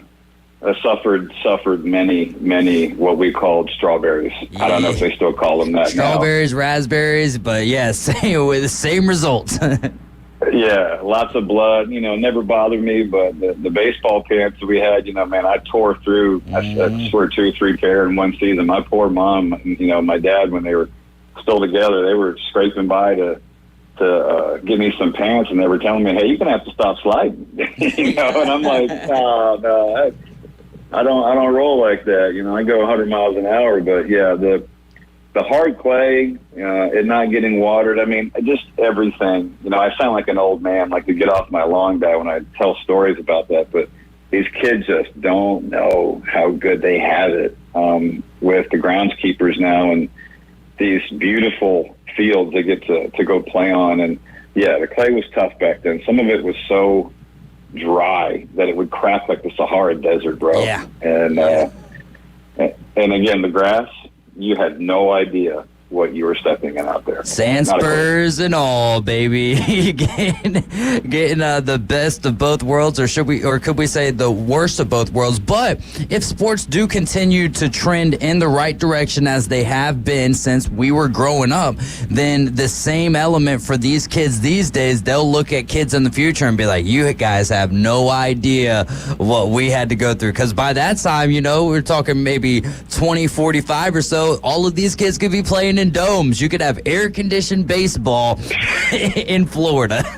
Not to mention, look at the equipment. Yeah, very well could. And I think that's a symptom of my generation taking some wrong turns and just wanting more than what we had. And I think at some point we started doing too much, overparenting, maybe complaining a little too much that our kids should got some better conditions than we did. And that's just my quick opinion on that. I think that the rough conditions that we had, man, we were just different. We were a different breed, and that's something I'm definitely proud of, and something I've passed on to my kids, and every young person I run into, I share little tidbits like that. I try not to make fun of them too much and punch down on them, so to say, but more say, look, this is why I am the way I am. This is why I expect things out of you. And I want you to appreciate what you have. I don't tell you these things to make you feel bad about yourself. I just want you to know how good you really have it, and to understand that, man, everything comes to an end. Not everything lasts forever. Yeah, there you go. And also some exciting news on stuff that you're working on. You just launched your first solo podcast, which doing it solo, man, what's the name of your podcast? Where can people find it? And what are the things, some of the subjects and topics that you'll be touching on? So it's called Inside the Locker Room with Coach Ford, and it's exclusively on Spotify. And, it really gives me a chance to be creative in ways that I haven't been in the past. I'm a closet DJ. I love music. I have thousands of songs on my phone, and I'm the guy over the fence who's always playing different kinds of genres of music while I'm out there grilling, dude. I have a heck of a time out there. So I get a chance to be my own producer and do my own lead-in music and own background music, and it's a lot of fun so far. And I put out a poll question last week on Facebook, wanting to know from people what they thought that the first episode should be. And it seems like I'm not going to say overwhelming. I didn't get too much of a response, but I know people are super busy. But I think the first one's going to be connecting with young people in the classroom and the sports arena. And so I'm going to address that topic, which in my world where, coaches are, sports mentors are, and things of that nature, we really are interested in the research that backs up a lot of the things that we do, both in the classroom and in gyms and on football fields, and how to be consistent and how to address young people as young adults, be respectful, and but also demand respect. So there's just a lot of things that go into that. I've actually got the outline ready to do the show. It's just a matter of getting out the window and figuring out how much time I want to put into it. And I think the format that I want to do for it is not going to be long form. It's going to be maybe between 20 and 25 minutes an episode. Yeah. I released the trailer last week. It was only 2 minutes, just a little teaser. So, I'm super excited about it, dude. I really, really am. And the title comes from, I just think that as a coach and as a former player, the locker room is the most special place because that's where you really bond, or where you should be. And in those moments before you go out on the gym floor and you got a room full of people, you got a gym full of people, getting to rock with your guys, I just think there's nothing better than that in my mind that I can imagine. And it's something that when the season rolls around every year, I miss that. If I'm not a part of a team, I really miss that. And there is no other thing in this world that gives me that kind of juice. You're listening to ESPN Northwest Florida. We are on the line with Coach Dave Ford, NFL Game Day communication staff with the Buccaneers for the past 3 seasons, public affairs specialist, where he's with the Cherokee Federal Business, an Air Force contractor for 5 years. Just talking about his solo podcast coming up, getting ready for the debut Inside the Locker Room with Coach Ford, which will be exclusively on Spotify. And then coming up here late September, early October-ish, at the Bookish Boutique in downtown Panama City, you're going to be doing a book signing. So what can some of our listeners look forward to around that time of the year? Yeah, this is something, Dave, that is special. I've done a lot at this point, and sometimes I forget some of the cool things I've done. I don't do a good enough job of reflecting, but this is a first-time thing. I reached out to the Bookish Boutique a couple weeks ago just to test the waters, to see what they were looking for. And I've been through their store before. So far, I have an amazing experience with them, with the dialogue that I have there with the owner, and very welcoming to me. And so I'll be bringing about 15 to 20 copies of my book, Show Up For You. And so those will be there for sale. And I am so excited about that, like on a deeply personal level, just because writing was my introduction to being a professional in the first place. And I've been writing since I was 15 years old. So it's been happening a long time. And to go from being a published poet at the age of 17 to being a grown man and going through the experiences that I have, and that's something that's circled in my mind that gives me butterflies, and that's how I know I really care about it. And I really hope that a lot of people come, and I get to shake a lot of hands and hear some stories about people that maybe they can go through those pages and get inspired and unlock some things in them where you just never know where people are. I might run into some people that come in and they're losing hope. And maybe talking to me can turn that around. Hey, maybe I'll learn something from them. And because it's not like I got it all figured out. So I'm very transparent about that all the time. And it's not like I'm somebody special. I'm just somebody who works pretty freaking hard. And I think that's just the separator most times. And we're going to have to take a separator right here and take a break, but I'm sure you don't mind holding on so we can talk a little bit about Bronny James in the Olympics. Oh, let's keep it going, brother. All right, you are listening to ESPN Northwest Florida. We're on the line with Coach Dave Ford. We're going to take a quick timeout. When we get back, we're going to talk about Bronny James from a father's perspective in a father-son world here, and then also a little bit about the 2024 Olympics. You're riding with the Afternoon Underdogs. This is ESPN Northwest Florida. We're back in a jiff. ESPN Northwest Florida. The Atlanta Braves play here. Tonight, we're staying up past our bedtime. We have liftoff. A 3-run home run by Count It. It's the Atlanta Braves at the Arizona Diamondbacks. We'll bring you all the action from Chase Field in Phoenix. Coverage coming up at 7:25. First pitch at 8:40. Right here on your exclusive home for the Atlanta Braves on the Gulf Coast.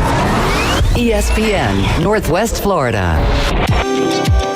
Hey folks, Chris Kramer with Bill Kramer GM. And the best place to listen to the Inside Drive with Ryan Mulvey is inside a brand new vehicle from Bill Kramer GM.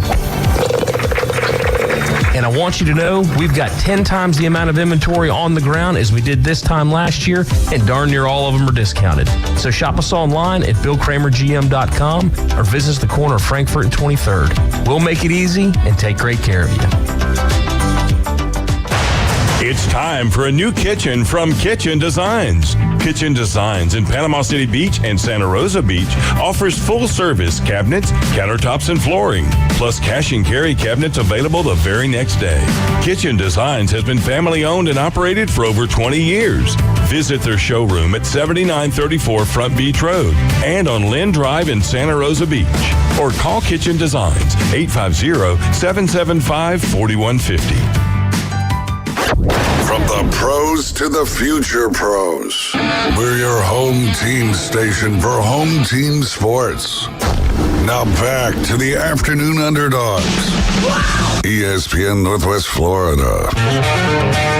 Final segment of this beautiful Thursday afternoon right here with the Afternoon Underdogs. I'm David Hayes along with Caveman Rick, and your Atlanta Braves start tonight. 7:25 is when the coverage will kick off. 8:40 first pitch. Max Fried on the bump for the Braves tonight, going up against them Snakes. The Atlanta Braves on ESPN Northwest Florida, brought to you by Panama City Toyota, Reliable Hydraulic Solutions, Ellis Agency Insurance, and Best Way Portable Buildings. We left off talking with Coach Dave Ford.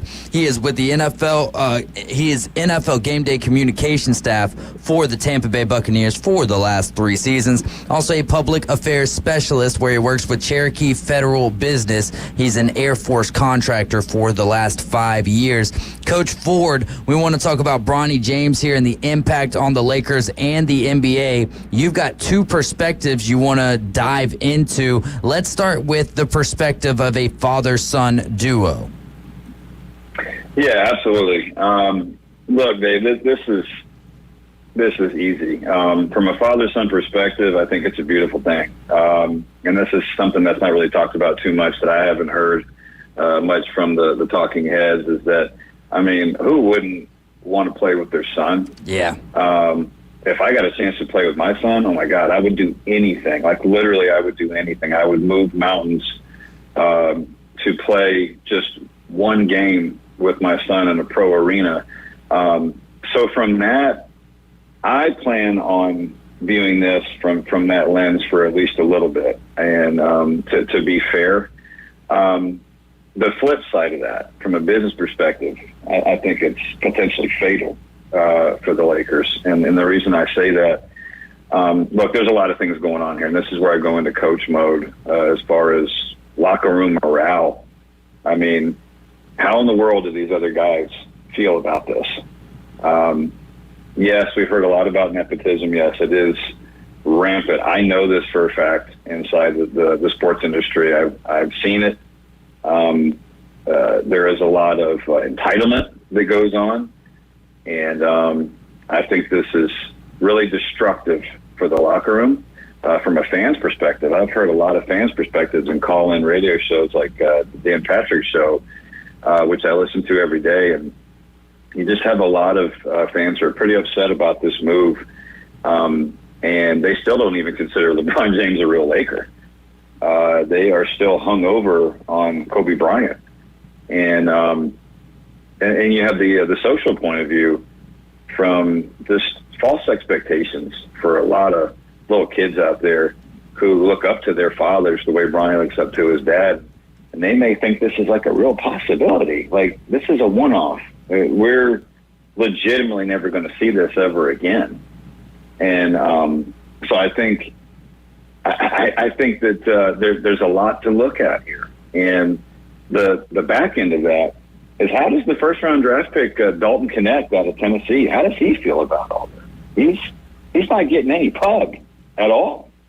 This dude's a real deal player. He's the SEC player of the year. Yep. He averaged almost 22 a game. The dude shot 40% from 3. First team All-American. He did all of these things that Bronny did not do. And I know that Bronny had a heart attack, and I understand. I'm empathetic to that. I mean, I had serious asthma as a basketball player, and I thought I was going to die on the court once. So I get it. Like, you'll do anything to play ball. So I respect him for coming back and being brave. I really do. I respect that. And I think he's a good kid. I think he didn't ask for any of this. I think that being in the shadow of his dad is something that he never, ever would have wanted to do. Just like Michael Jordan's 2 sons.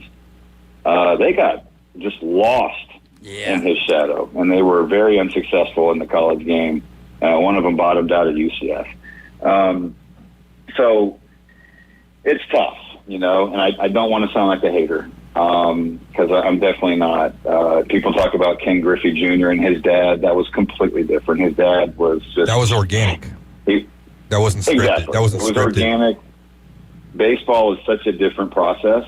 I mean, you truly have to earn it in baseball. Baseball is old school with its farm systems to this day. And it's still the hardest sport in the entire world to break through in. Look at the numbers. I mean, there are millions and millions of baseball players who are very, very good. And here's what people don't like hearing. Bronny didn't earn this. He didn't earn it. And that's where people have to be honest about it. He had a slot open. And to have guaranteed money, guys, guaranteed money as a late second-round draft pick, to be told Lakers management by the agent that, no, you're going to pay him his money. He doesn't even have to fight for a job. That's not right. And he wanted more money. Right. He didn't think it was enough money either. It's unprecedented. Crazy. You know, it's unprecedented. But it is in line with LeBron James's brand of manipulative. He has manipulative ways about him. It's really unfortunate because of that situation. To me and to a lot of people, he's taken himself out of the GOAT race a long time ago.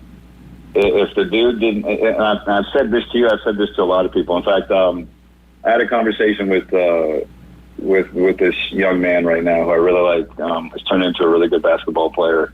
I'm training him throughout this summer, and I told his mom, we were talking about LeBron James, and she thought I was hating on him. I said, no. I was like, if you got to tell people that you're the greatest, you're not the greatest. Right. Exactly. If you got to go around telling people you're something, I'm sorry, man, you're not. You know, that's just what I feel Actions about speak that. louder than words, Joe. Always have, always will, brother. Absolutely. Love the take, Coach Ford. Yeah, Awesome. that's a great take. Now, do you want to dive into the business perspective, or do we want to take these last 5 or so minutes here and dive into the 2024 Olympics? Might as well do the Olympics, right? Because, you know, that's just front and center. Yeah. The Lakers thing is going to hash itself out. You know, we still have a few months until November when that kicks off, and I'm sure all of us are going to be vomiting from hearing about Bronny James from now until then. It's just going to be every day. But yeah, so this is interesting because you're hearing almost daily the comparisons between the '92 Dream Team and this iteration of the 2024 team, and I find this laughable. I really do. It's disrespectful. You know, and if I had a room full of young kids, they'd be like, oh, you're just an old head and da-da-da-da-da. And I would actually welcome that conversation. And I wouldn't even welcome it with any kind of arrogance. I would just put out the facts. And this is something that I want to get your guys' take on this. Here's the deal. This is the heart of the matter. Until you can do any comparisons, you have to be very honest about this right here. The 92 Dream Team had 4 killers on that team. What were their names? MJ, Charles Barkley, Larry Bird, and Magic Johnson. 4 killers on the same team at the same time. Okay? Sure, Larry Bird was at the end. But Bird could still go get any shot he wanted to, and he was going to tell you he was going to make it, and then he would do it. Magic, yes, he was on his post-retirement. He had contracted HIV. However, he was still one heck of a basketball player. Charles Barkley was a maniac, and he was in the prime of his career right before he went to the Suns at that point, and that's when he went off. He got MVP the next season. He was a leading scorer for that team. And MJ hadn't even reached his peak yet. MJ was getting ready to destroy the league at that point. He was coming off back-to-back championships, and we hadn't even seen his best yet. So can anybody name me 4 killers on this team right now? I'll wait. Ooh. You know, you can't. Yeah, I mean, is Steph considered a killer, and is he still considered a killer? Because at one point, I think that is fair to say, but with the true killer instinct, I think a lot of what helped Steph was kind of the trio of what they had over there in Golden State, and then you take the 2017 with the addition of Kevin Durant. I'm going to go out on a limb here, and I don't think that he's gotten to this point yet, but I'll say Anthony Edwards has that killer inside of him. I'm going to say that this iteration of this team is soft in comparison to the other team. Oh, this team is like the generations of basketball we're in right now. I know, but they're all friendly. They're all wanting to be buddy-buddy. Where back then, I mean, getting these guys together and play together was kind of difficult. They didn't even bring in Isaiah Thomas over because of the issues that, Michael Jordan and stuff had him, right? So that just goes to show you like how, like Dave's saying, how killer these guys are. These guys just want to go out, have fun, hang out, blah, blah, blah. Back then in 92, they wanted to go out there and destroy fools, okay? They wanted to go out there and make a statement. And I don't think that these guys that are playing today have that kind of attitude. They just want to go out and show and just go out, like I said, and just have fun and enjoy, like, the environment of, like, the whole Olympic thing and taking it all in instead of just going out there and putting their, like, feet on somebody's throat and stomping on it. And they want to see Simone Biles. That's what they said. That's you what hit the nail on the head, Rick. You did. You said soft, which, again, we get called haters, for saying that, but it is what it is. If you want to call me a hater, fine. Prove me wrong. But when you talked about how they actually wanted to kill each other, dude, in practice, you had coaches who were there saying they went at each other's throats in practice. And that is when Magic and Bird knew that Michael was getting ready to take over the entire league. He told them there's a new sheriff in town. It's a legendary quote that he said. These guys were competing so hard, they were trying to beat each other in cards every night. They weren't even sleeping, okay? It was a different time. It was a different breed of player. These guys don't understand the fear that team put into people. They don't understand. There's nobody on this iteration that anybody's afraid of. Nobody's afraid of these guys. I will say, and I'll argue with anybody till I'm blue in the face about that. Now, look, as far as Ant Edwards, I like that dude. I like that kid. He's fun to watch. He moves like MJ. Doesn't play like him, but he moves like him. He cuts like water through the paint. He is beautiful to watch. That is how basketball is supposed to be played. And for old heads like me, you get that 90s feel from his game. Yeah. You really do. It's like you're seeing a dude that got taken out of time, and I think he could have played back then. He's one guy I can say, yes, take him out of today and put him back then, he would not only survive, he would thrive in that game. But everybody else, including LeBron James, as accomplished as he is, LeBron's never been a killer. He's not a closer. Yep. Steph, you brought him up. I love Steph. He's too nice. Yeah. Steph is a really good dude, and he's somebody that everybody would like to hang out with. Nobody said that about MJ. Nobody wanted to hang out with MJ. They had to send him to baseball.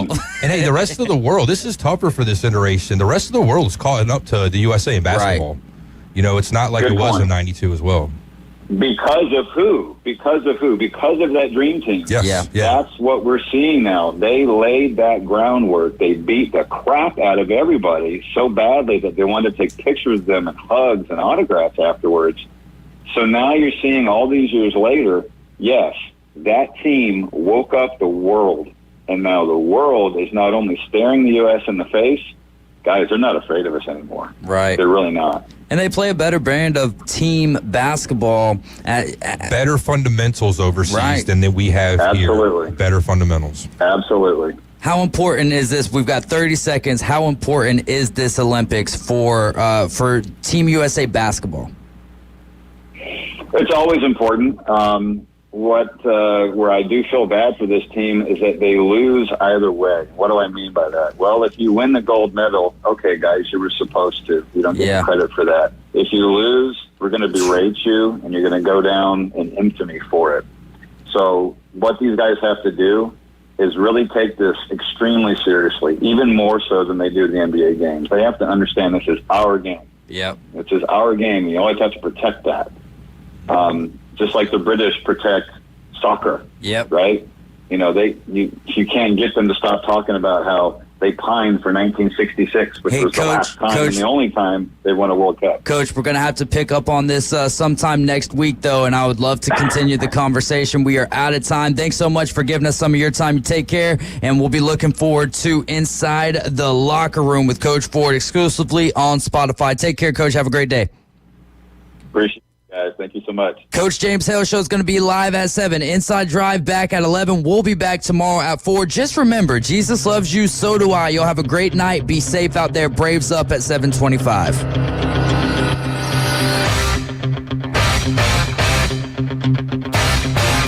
ESPN Northwest Florida. The Atlanta Braves play here.